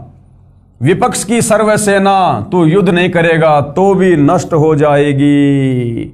अब भाइयों और बहनों, जनता की अदालत में ऐसा ठोस सबूत पेश कर दिया गया है। जिसको भक्ति करनी होगी, जिसको परमात्मा चाहिए, वो तो चरण धो धो के पिएगा, सतगुरु रामपाल जी के चरण धो धो के। आगे देखिएगा, ये देखिए पेश है गीता अध्याय 11 श्लोक 21 व 32 की फोटोकॉपी। गीता अध्याय 11 श्लोक 21 में क्या है? ये श्लोक आप जियों के सामने है, आप जी पढ़ सकते हैं, देख सकते हैं, जिसमें अर्जुन कह रहा है कि जो आप ही की स्तुति कर रहे हैं, आप ही की महिमा कर रहे हैं, आपकी भक्ति कर रहे हैं, आप तो उन साधु संत सिद्ध महात्माओं को भी खा रहे हो। कुछ तो आपके मुंह में जा रहे हैं, कुछ आपकी दाढ़ी में लटके हुए हैं, आप तो अपनी भक्ति करने वालों को भी नहीं छोड़ रहे। देखिएगा वे ही देवताओं के समूह आप में प्रवेश करते हैं और कुछ भयभीत होकर हाथ जोड़े आपके नाम और गुणों का उच्चारण करते हैं तथा महर्षि और सिद्धों के समुदाय कल्याण हो ऐसा कहकर उत्तम उत्तम स्तोत्रों द्वारा आपकी स्तुति करते हैं। देवताओं के समूह आप में प्रवेश करते हैं, यानी आप तो सबको खा रहे हो। आपके मुख के माध्यम से ये महर्षि जन, सिद्ध महात्मा भी, ये भी आपके मुंह में जा रहे हैं, आप तो इनको भी नहीं छोड़ रहे। तो उसने क्या बताया कि भाई मैं कौन हूं। गीता अध्याय 11 श्लोक 32 की फोटोकॉपी देखिएगा। काल है अस्मि लोकस्य कृत प्रवर्ध है लोकान समाहर तुम इह परवर्त ऋते अपि त्वाम न भविष्यन्ति सर्वे ये अवस्थिता प्रत्येनिकेषु योधा। इस प्रकार अर्जुन के पूछने पर श्री भगवान बोले, हे अर्जुन, मैं लोकों का नाश करने वाला बढ़ा हुआ महाकाल हूं।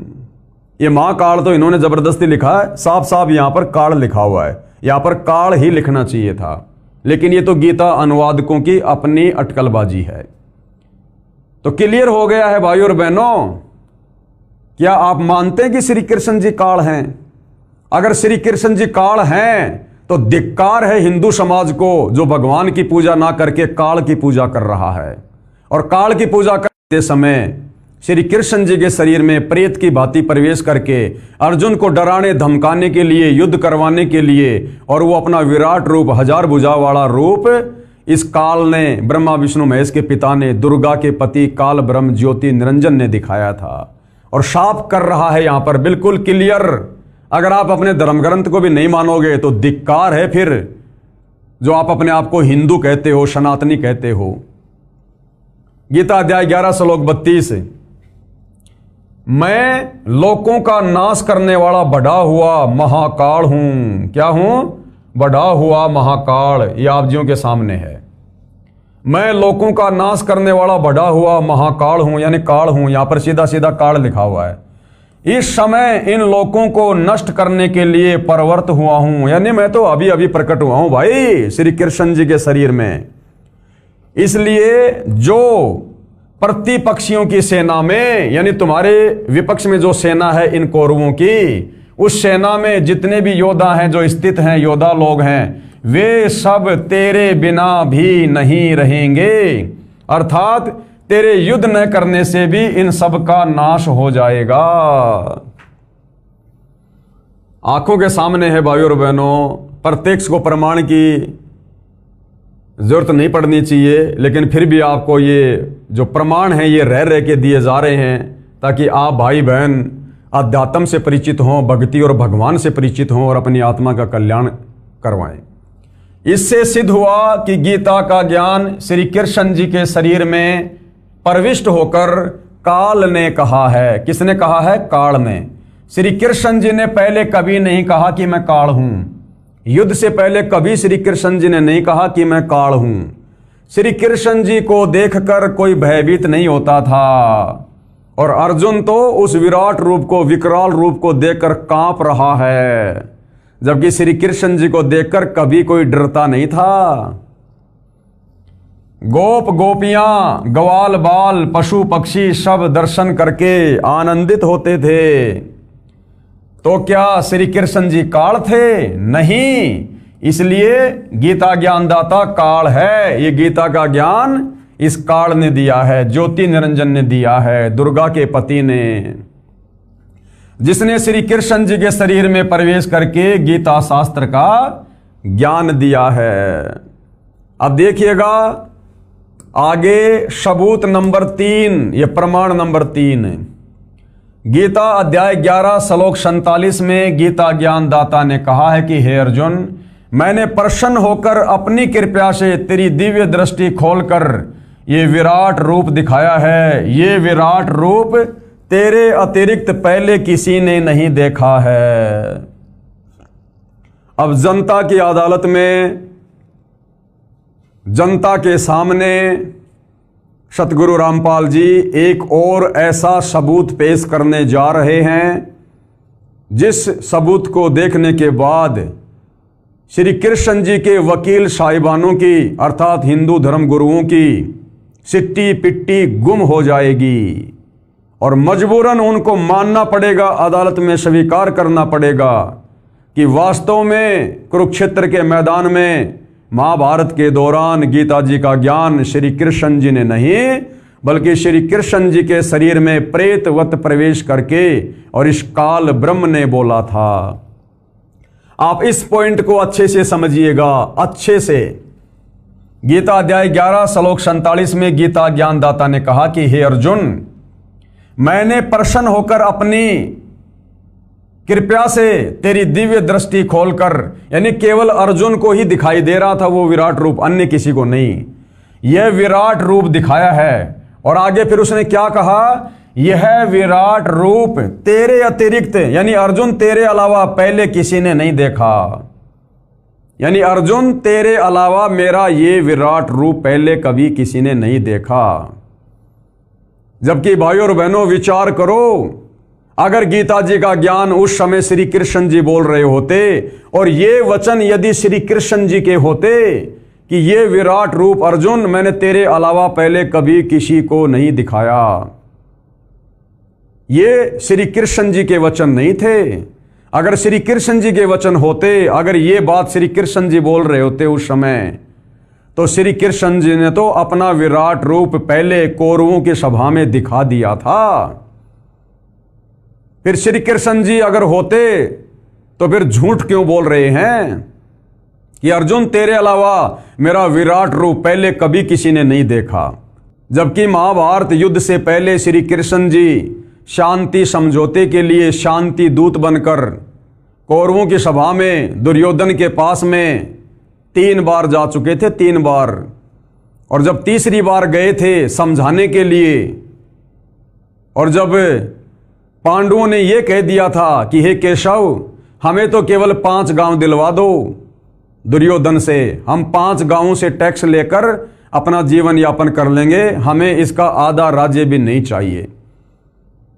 तब श्री कृष्ण जी कौरवों की सभा में गए और कहा कि दुर्योधन बहुत बढ़िया फैसला हो गया है, पांडवों को तुम्हारा आधा राज्य नहीं चाहिए, युद्ध टल गया है, तुम केवल 5 गांव दे दो पांडवों को। तो दुर्योधन जो काल प्रेरित था, दुर्योधन ने कहा कि 5 गांव तो छोड़ो, मैं सुई की नोक रखने जितनी जमीन नहीं दूंगा। अगर पांडवों को राज्य चाहिए, जमीन चाहिए, तो महाभारत के युद्ध में, कुरुक्षेत्र के मैदान में युद्ध करके, लड़ाई करके राज्य ले ले। तब उस समय श्री कृष्ण जी ने दुर्योधन से कहा कि दुर्योधन तू तो दुर्बुद्धि प्राणी है, अरे नालायक आदमी, कहां आधा राज्य और कहां 5 गांव, टाल दे युद्ध को, मेरी बात मान जा। अब इस बात से नाराज होकर दुर्योधन ने अपने सैनिकों को आदेश दे दिया कि ये बार बार शांति दूत बन के आ रहा है, पहले इसको निपटा दो। और अपने सैनिकों को आदेश दिया कि सैनिकों, इसको बंदी बनाकर जेल में डाल दो। और जब वो सैनिक अपने हथियार निकालकर श्री कृष्ण जी को पकड़ने गए, उस समय श्री कृष्ण जी ने अपना विराट रूप दिखाया और उस तेजोमय रूप को देखकर उस प्रकाश को वहां उपस्थित लोग सहन नहीं कर पाए। कोई टेबल के नीचे घुस गया, कोई नीचे जमीन पे गिर गया, उस विराट रूप को, उस तेज को सहन नहीं कर पाए जो विराट रूप वहां पर श्री कृष्ण जी ने दिखाया था।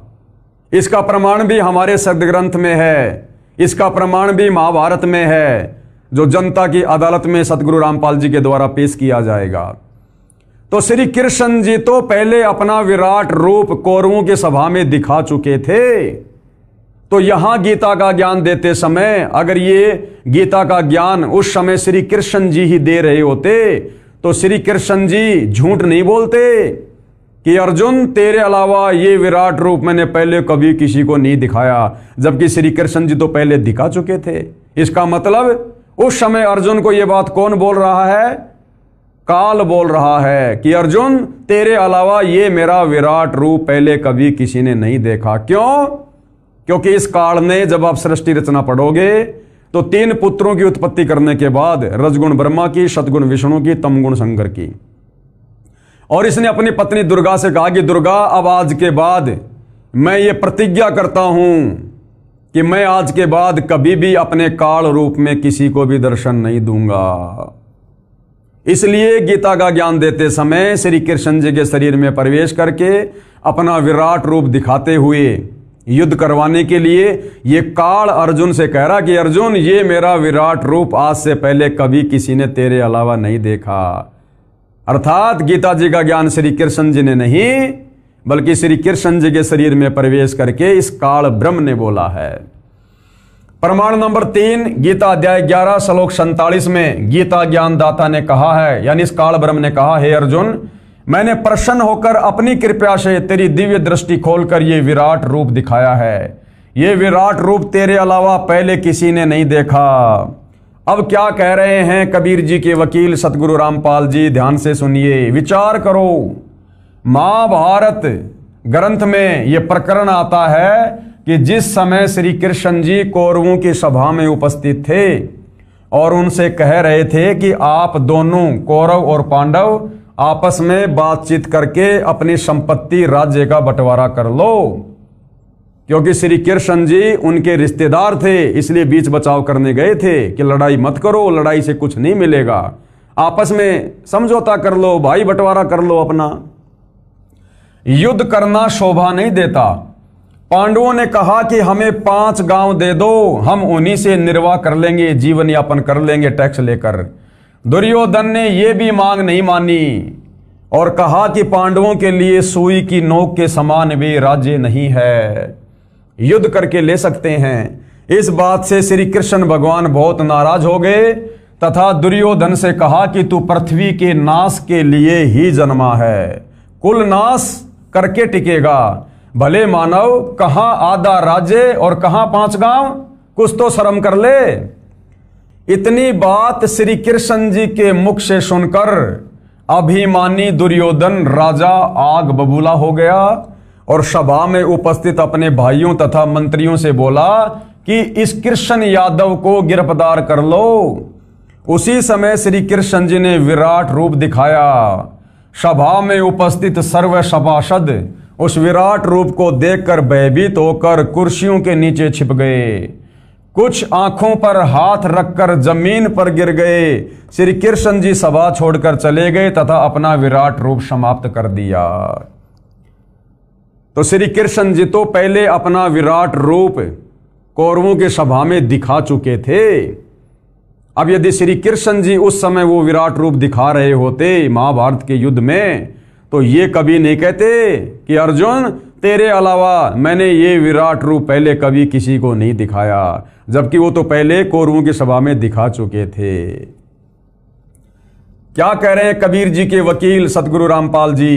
गीता अध्याय 11 श्लोक 47 में गीता ज्ञानदाता यानी काल ब्रह्म ने कहा था कि ये मेरा विराट रूप है और तेरे अतिरिक्त अर्जुन पहले किसी ने नहीं देखा था। यदि श्री कृष्ण जी गीता ज्ञान बोल रहे होते तो ये कभी नहीं कहते कि मेरा विराट रूप तेरे अतिरिक्त पहले किसी ने नहीं देखा, क्योंकि श्री कृष्ण जी के विराट रूप को कौरवों तथा सभासद पहले देख चुके थे। इससे भी सिद्ध हुआ कि श्रीमद् भगवद गीता का ज्ञान श्री कृष्ण जी ने नहीं कहा। उनके शरीर में प्रेतवत प्रवेश करके इस काल ने, क्षर पुरुष ने, ज्योति निरंजन ने, दुर्गा के पति ने, ब्रह्मा विष्णु महेश के पिता ने कहा था।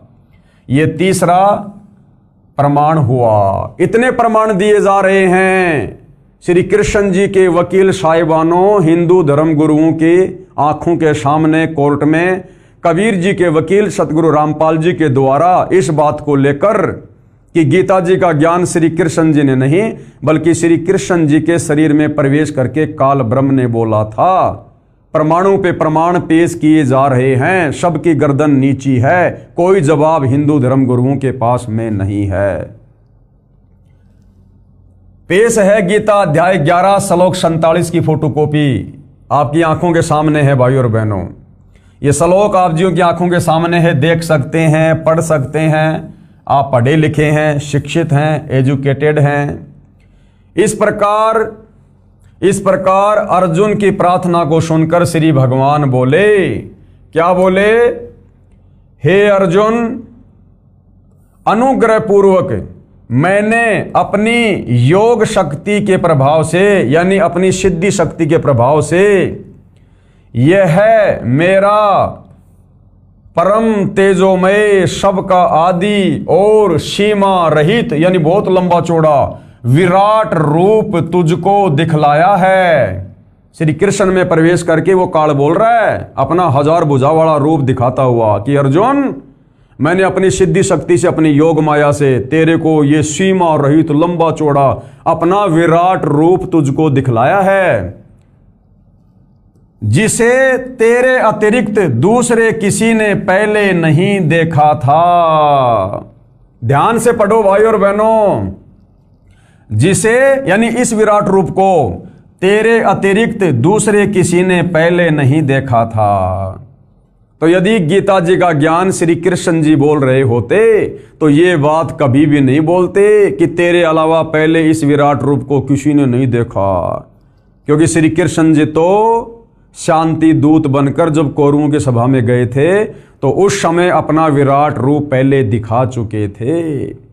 तो इससे क्लियर हो गया, स्पष्ट हो गया, श्री पवित्र गीता जी से स्पष्ट हो गया कि गीता का ज्ञान श्री कृष्ण जी ने नहीं, बल्कि श्री कृष्ण जी में प्रवेश करके युद्ध करवाने के लिए, अर्जुन को डरा धमकाकर युद्ध के लिए तैयार करने के लिए इस काल ब्रह्म ने बोला था। प्रमाण के लिए पेश है गीता अध्याय 7 श्लोक 24 और 25 की फोटोकॉपी, जिसमें काल ब्रह्म यानी गीता का ज्ञान बताने वाले ने कहा है कि मैं कभी किसी के समक्ष प्रकट नहीं होता, कि मैं कभी किसी के सामने अपने ओरिजिनल काल रूप में प्रकट नहीं होता, क्योंकि इसको श्राप लगा हुआ है। अगर इसकी हकीकत का पता चल जाए कि ये काल है तो फिर इसकी पूजा कोई नहीं करेगा। ब्रह्मा विष्णु महेश, इसके 3 पुत्र, इसके लिए फिर भोजन पानी की व्यवस्था नहीं करेंगे। तो ये क्या कह रहा है? गीता अध्याय 7 श्लोक 24-25 की फोटोकॉपी, जिसमें काल ब्रह्म यानी गीता का ज्ञान बताने वाले ने कहा है कि मैं कभी किसी के समक्ष प्रकट नहीं होता, अपनी योग माया यानी भक्ति की शक्ति से छिपा रहता हूं। गीता अध्याय 7 श्लोक 24 की फोटोकॉपी है। देखो भाई और बहनों, ये पवित्र ग्रंथ बिल्कुल क्लियर कर रहे हैं। अव्यक्तम व्यक्तिम आपनम मनन्ते माम अबुद्धे परम भावम अजानतः मम अव्ययम अनुतम। ऐसा होने पर भी सब मनुष्य मेरा भजन नहीं करते। इसका कारण अब देखिएगा, बुद्धिहीन पुरुष यानी जिनको आध्यात्मिक ज्ञान नहीं है, जिनको तत्व ज्ञान नहीं है, वो व्यक्ति, वो भगत है।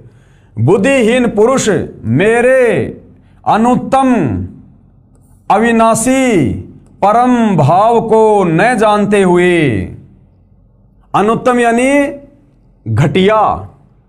ये क्या कह रहा है कि जो बुद्धिहीन इंसान है ना, जिनको आध्यात्मिक ज्ञान नहीं, वो मेरे इस परम और अविनाशी इस परम भाव को ना जानते हुए, अर्थात मैंने सौगंध खा रखी है कि मैं कभी भी किसी को अपने ओरिजिनल काल रूप में दर्शन नहीं दूंगा। ये बुद्धिहीन समाज मेरी इस घटिया बात को नहीं जानता है। ये मेरा अटल अविनाशी संविधान है, विधान है, मैं कभी किसी को दर्शन नहीं देता। बुद्धिहीन पुरुष यानी समाज मेरे अनुत्तम अविनाशी परम भाव को न जानते हुए मन और इंद्रियों से परे मुझ सच्चिदानंद घन परमात्मा को मनुष्य की भांति जन्म कर व्यक्ति भाव को प्राप्त हुआ मानते हैं। यानी मुझे श्री कृष्ण मान रहे हैं, लेकिन मैं श्री कृष्ण नहीं हूं। मैं इस प्रकार श्री कृष्ण की तरह जन्म लेकर नहीं आता हूं। ये लोग मेरे इस अनुत्तम अविनाशी इस घटिया इस परम भाव से अपरिचित हैं कि मैं काल हूं।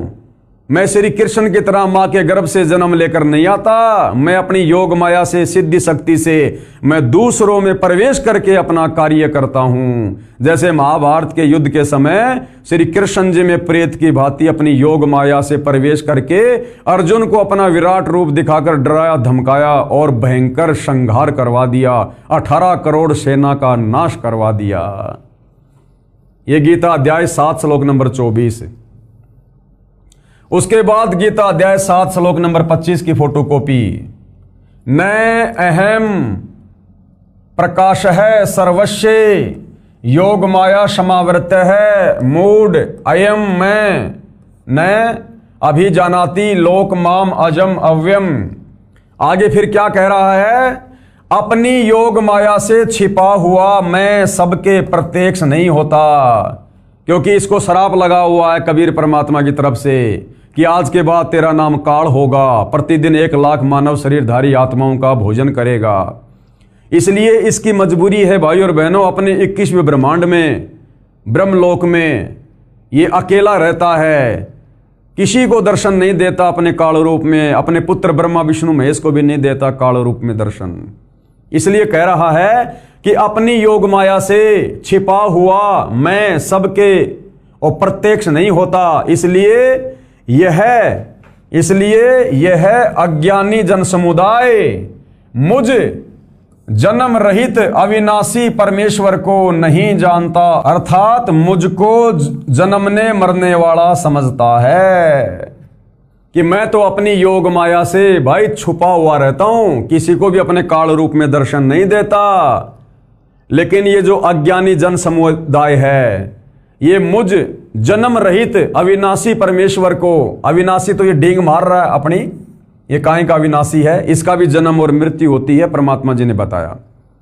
तो मुझ जन्म रहित अविनाशी परमेश्वर को अगर ये जन्म रहित होता, अविनाशी होता, तो गीता अध्याय 2 श्लोक 12, गीता अध्याय 10 श्लोक 2 और गीता अध्याय 4 श्लोक 5 और 9 में ये खुद स्वीकार कर रहा कि अर्जुन तेरे और मेरे बहुत सारे जन्म हो चुके हैं, आगे भी होंगे, तू नहीं जानता मैं जानता हूं।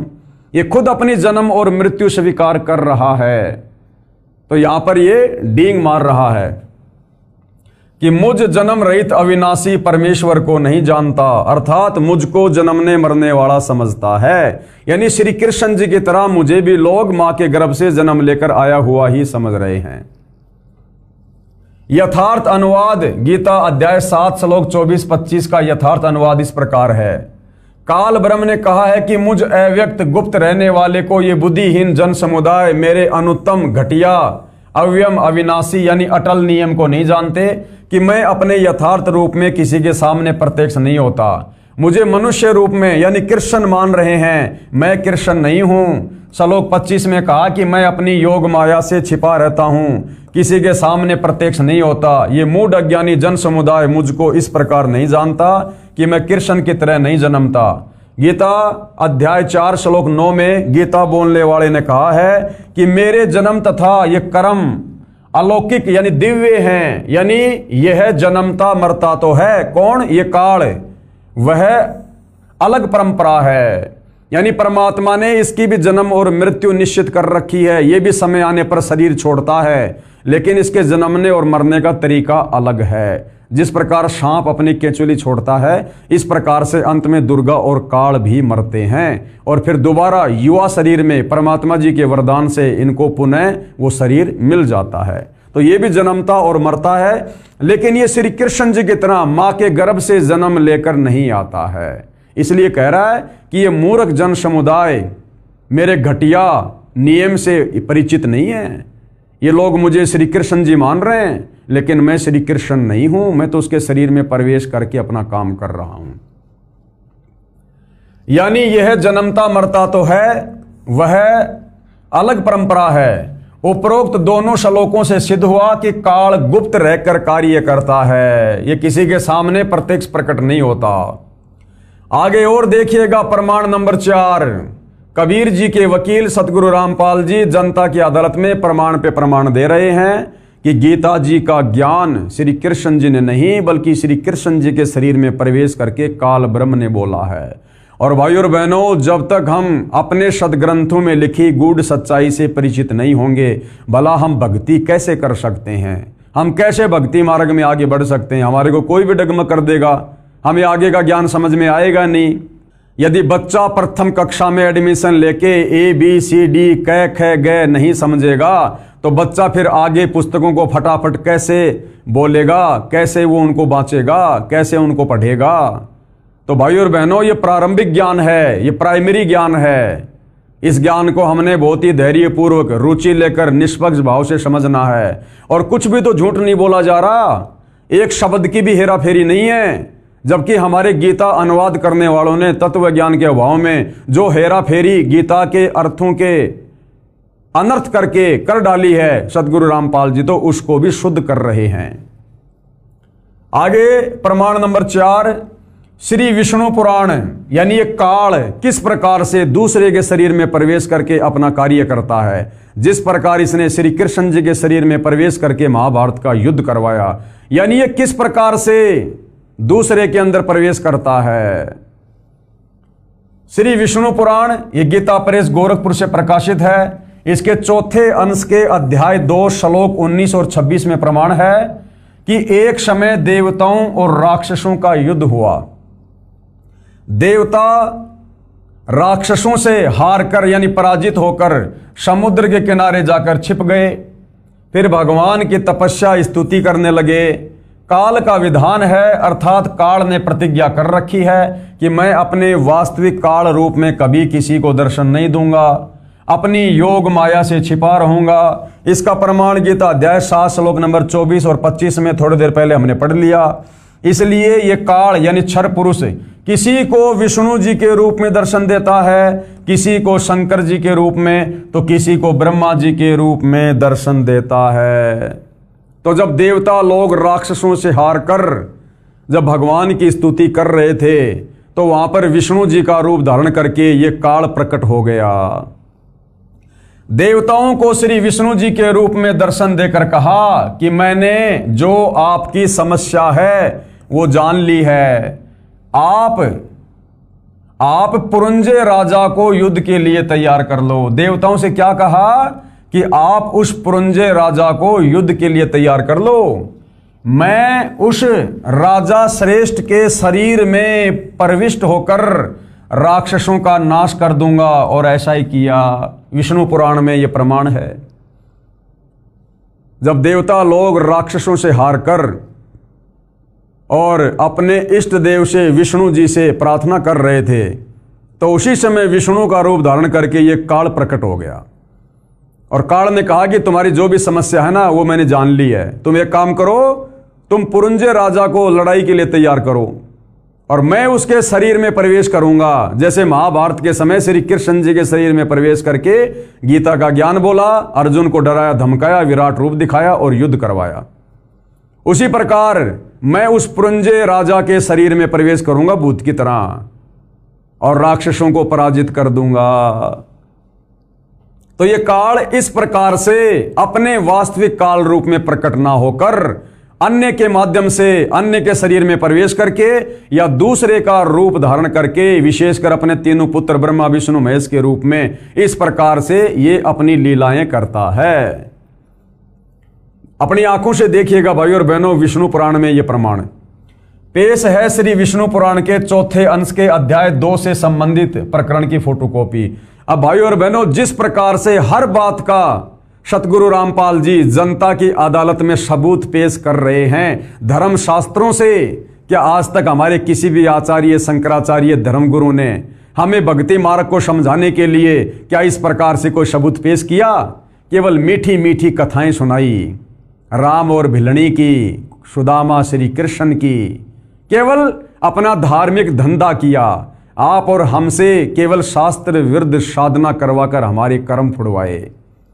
अब देखिए सतगुरु रामपाल जी शास्त्र अनुकूल साधना पर आप और हमें लगाने के लिए कितना संघर्ष कर रहे हैं, कितना प्रयत्न कर रहे हैं। एक एक बात के कितने कितने ये प्रमाण पेश किए जा रहे हैं। ये श्री विष्णु पुराण है आप जियों के सामने, और ये देखिएगा पुरंजय भी यह एक दूसरा नाम पड़ा। पूर्व काल में त्रेता युग में एक बार अति भीषण देवासुर संग्राम हुआ, यानी देवता और राक्षसों का युद्ध हुआ। उसमें महाबलवान दैत्यगण से यानी राक्षसों से पराजित हुए देवताओं ने भगवान विष्णु की आराधना की। तब आदि अंत शून्य अशेष जगत प्रतिपालक श्री नारायण ने देवताओं से प्रसन्न होकर कहा। अब उस समय कौन प्रकट हो गया? ये काल प्रकट हो गया।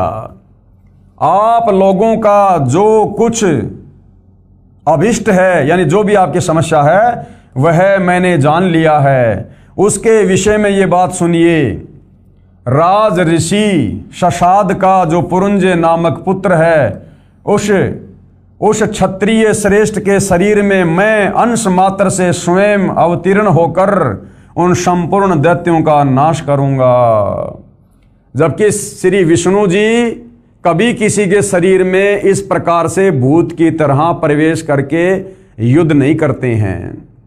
अगर रावण को मारना था तो राम रूप धारण करके आए, कंस को मारना था तो श्री कृष्ण का रूप धारण करके आए, और बाकी जितनी भी लड़ाइयाँ इन्होंने राक्षसों के साथ में लड़ी हैं तो खुद अपने शरीर से लड़ी हैं, किसी के शरीर में प्रवेश नहीं किया। ये शरीर में इस प्रकार से प्रवेश करके ये छलबल करने का काम ये काल करता है। तो क्या कह रहा है? राज ऋषि शशाद का जो पुरुंजय नाम का पुत्र है, वो क्षत्रिय श्रेष्ठ के शरीर में मैं अंश मात्र से स्वयं अवतीर्ण होकर उन संपूर्ण दैत्यों का यानी राक्षसों का नाश करूंगा। अतः तुम लोग पुरंजय को दैत्यों के वध के लिए तैयार करो, यानी तुम उसको युद्ध के लिए तैयार करो। अतः उसका नाम कुकुस्त पड़ा। कुकुस्त के अनेना नामक पुत्र हुआ।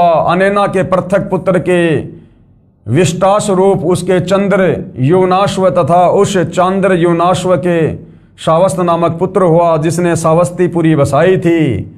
सावस्त के ये बहुत कुछ लिखा हुआ भाई और बहनों, आप जी देख सकते हैं यहाँ पर। हमारा जो मूल विषय है अब उसके विषय में देखिए। इस फोटोकॉपी में स्पष्ट लिखा है कि गीता ज्ञान देने वाला काल ब्रह्म अन्य के शरीर में प्रवेश करके कार्य करता है। जैसे ससाद के पुत्र उस पुरंजय के शरीर में प्रवेश करके उसने दैत्यों का नाश किया, इसी प्रकार श्री कृष्ण जी में प्रवेश करके गीता का ज्ञान इस काल ब्रह्म ने कहा है। और प्रमाण देखिए भाई और बहनों, जनता की अदालत में प्रमाण पे प्रमाण पेश किए जा रहे हैं सतगुरु रामपाल जी के द्वारा। प्रमाण नंबर 5 श्री विष्णु पुराण के चौथे अंश के अध्याय 3 श्लोक 4 और 6 में प्रमाण है कि एक समय नागवंशियों तथा गंधर्वों का युद्ध हुआ। गंधर्वों ने नागों के सर्व बहुमूल्य हीरे लाल व खजाने लूट लिए, उनके राज्य पर भी कब्जा कर लिया। नागाओं ने भगवान की स्तुति की। वही काल भगवान विष्णु रूप धारण करके प्रकट हुआ। कहा कि आप पुरुतकुश राजा को गंधर्वों के साथ युद्ध के लिए तैयार कर लो। मैं राजा पुरुकुश के शरीर में प्रवेश करके दुष्ट गंधर्वों का नाश कर दूंगा। और फिर ऐसा ही हुआ। अर्थात ये काल किसी के सामने अपने वास्तविक काल रूप में प्रकट नहीं होता। ये अन्य के शरीर में प्रवेश करके या अपने तीनों पुत्रों में से किसी का भी ब्रह्मा विष्णु महेश का रूप धारण करके ये अपना कार्य करता है।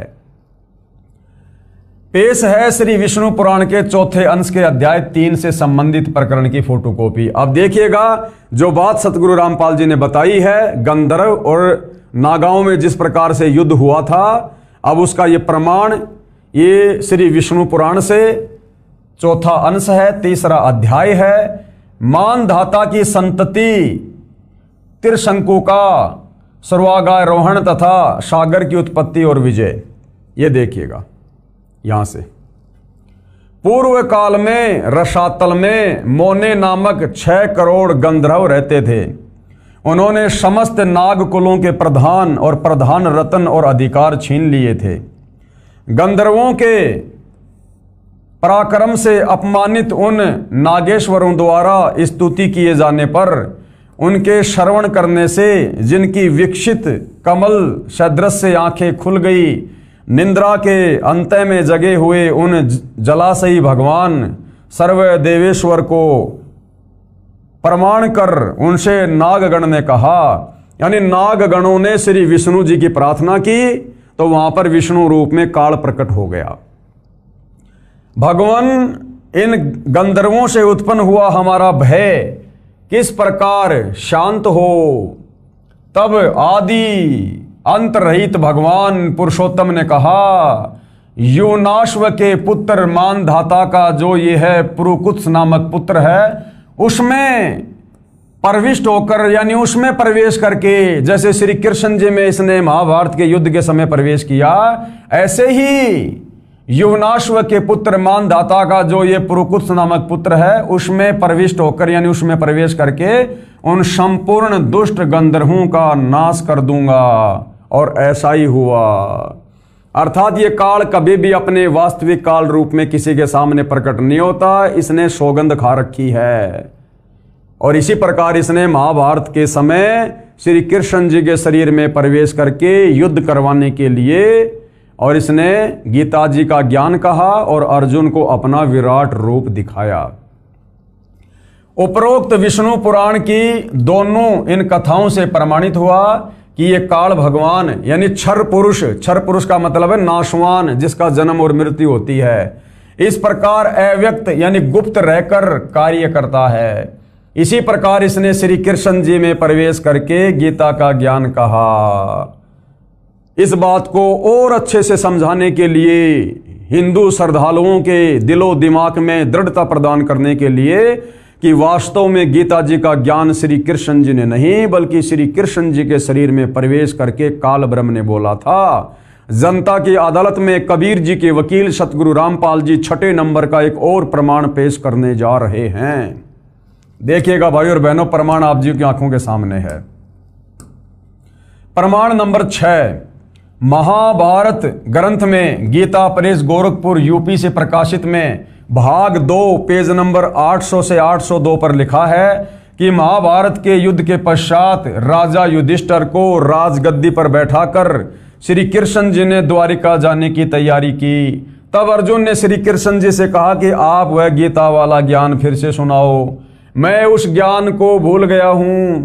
श्री कृष्ण जी ने कहा कि हे अर्जुन, आप बड़े बुद्धिहीन हो, बड़े श्रद्धाहीन हो, आपने उस अनमोल ज्ञान को क्यों भुला दिया?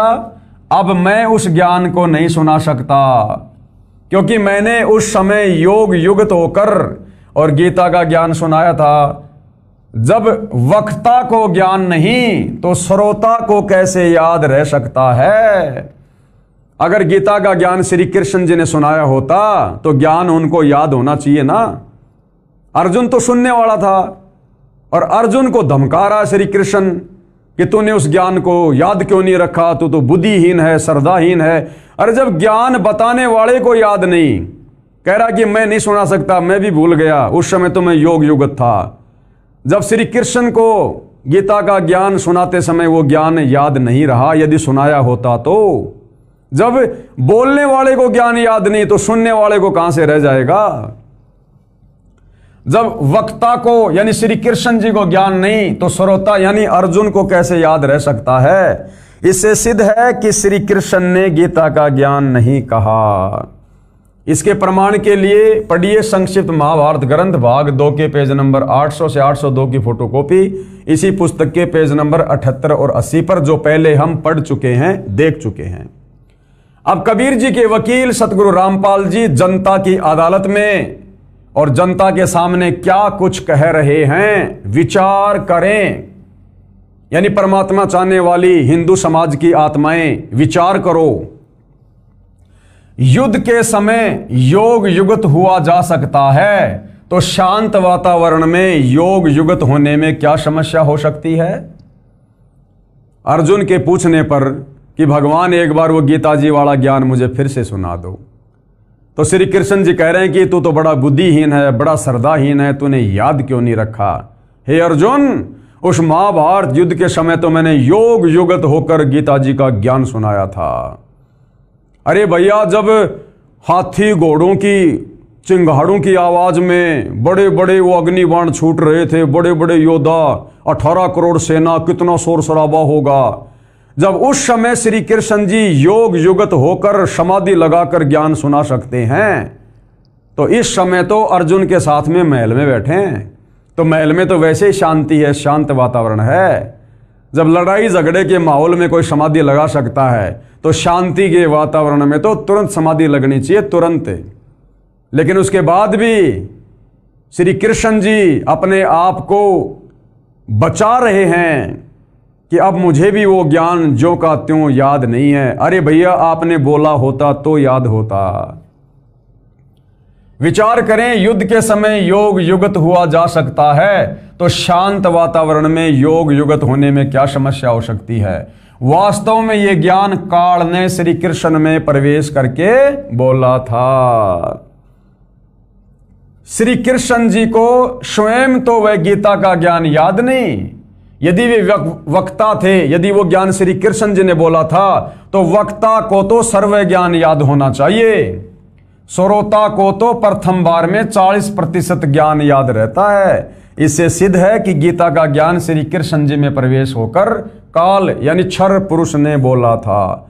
उपरोक्त इन प्रमाणों से स्पष्ट हुआ कि श्रीमद् भगवद गीता का ज्ञान श्री कृष्ण ने नहीं कहा। उनको तो पता ही नहीं कि क्या कहा था। अगर पता होता तो अर्जुन की प्रार्थना पर वो सत्संग, वो ज्ञान जो क्या त्यों सुना देना चाहिए था, बता देना चाहिए था।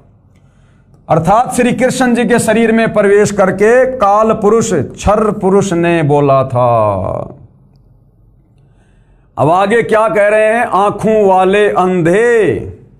आंखों वाले अंधे कौन? आंखों वाले अंधे हमारे हिंदू धर्म गुरु आंखों वाले अंधे। अर्थात जो प्रमाण जनता की अदालत में सतगुरु रामपाल जी के द्वारा सबके सामने सार्वजनिक किए गए हैं कि हमारे हिंदू धर्म ग्रंथों में साफ साफ लिखा हुआ है, सारे प्रमाण हैं कि गीता जी का ज्ञान श्री कृष्ण जी ने नहीं, श्री कृष्ण जी के शरीर में प्रेत की तरह प्रवेश करके इस काल ब्रह्म ने दिया है। और आंखों वाले अंधे अर्थात ये हमारे धर्म गुरु जो श्री कृष्ण जी की तरफ से उनके परमात्मा होने को लेकर पैरवी कर रहे हैं कि हमने हिंदू धर्म ग्रंथ पढ़े हैं, हम हिंदू धर्म के सर्वश्रेष्ठ धर्म गुरु हैं और हमारे धर्मशास्त्रों में लिखा है कि श्री कृष्ण अर्थात विष्णु परमात्मा हैं, गीता का ज्ञान श्री कृष्ण ने बोला है। तो कबीर जी के वकील सतगुरु रामपाल जी जनता की अदालत में और उन श्री कृष्ण जी के वकीलों को, हिंदू धर्म गुरुओं को आंखों वाले अंधों की संज्ञा दे रहे हैं कि ये तुम्हारे धर्म गुरु, ये आचार्य शंकराचार्य, संत महंत मठाधीश, ये कथावाचक, ये आंखों वाले अंधे हैं। अंधे आंखें होते हुए भी और उस तत्व ज्ञान के अभाव में ये आज तक भगत समाज को ये नहीं बता पाए कि पवित्र गीता जी हमें क्या कहना चाहती है, क्या समझाना चाहती है। गीता का ज्ञान श्री कृष्ण ने बोला या श्री कृष्ण में प्रवेश करके काल ने बोला, ये आज तक ना खुद समझ पाए, ना हिंदू समाज को समझा पाए। और परमात्मा चाहने वाली आत्माओं को पवित्र गीता जी के विरुद्ध साधना करवा रहे हैं। इसलिए सतगुरु रामपाल जी ने हिंदू धर्म गुरुओं को आंखों वाले अंधों की संज्ञा दी है। और भाइयों और बहनों, जनता की अदालत में अब आगे कबीर जी के वकील सतगुरु रामपाल जी के द्वारा और क्या क्या बातें रखी जाएंगी, हिंदू समाज को अपने शास्त्रों से परिचित करवाने के लिए, भक्ति और भगवान की परिभाषा से परिचित करवाने के लिए श्री कृष्ण जी के वकील साहिबानों, हिंदू धर्मगुरुओं के सामने हिंदू धर्म ग्रंथ दिखाकर और क्या क्या बताया जाएगा, ये हम जनता की अदालत में अगली एपिसोड में देखेंगे, सुनेंगे, समझेंगे। तब तक भाइयों और बहनों, आज के इस वीडियो में केवल इतना ही। ये वीडियो देखने के बाद आप हिंदू समाज से जुड़े भाई बहनों ने आत्मचिंतन और मंथन करने की अति आवश्यकता है। आपकी आंखों के सामने आप ही के धर्म ग्रंथों से प्रमाण पेश किए जा रहे हैं। हाथ कंगन को आरसी क्या, पढ़े लिखे को फारसी क्या। वीडियो समाप्ति के बाद आप जी ने इन पॉइंटों पर जरूर विचार करना चाहिए। इस पवित्र पुस्तक कबीर बड़ा या कृष्ण, आप इसको गूगल से डाउनलोड कर सकते हैं या सतगुरु रामपाल जी की वेबसाइट है www.jagatgururampalji.org, आप यहां से भी इस पवित्र पुस्तक को डाउनलोड करके पढ़ सकते हैं। और ये वीडियो जो आपको बता दिया गया है, आपको दिखा दिया गया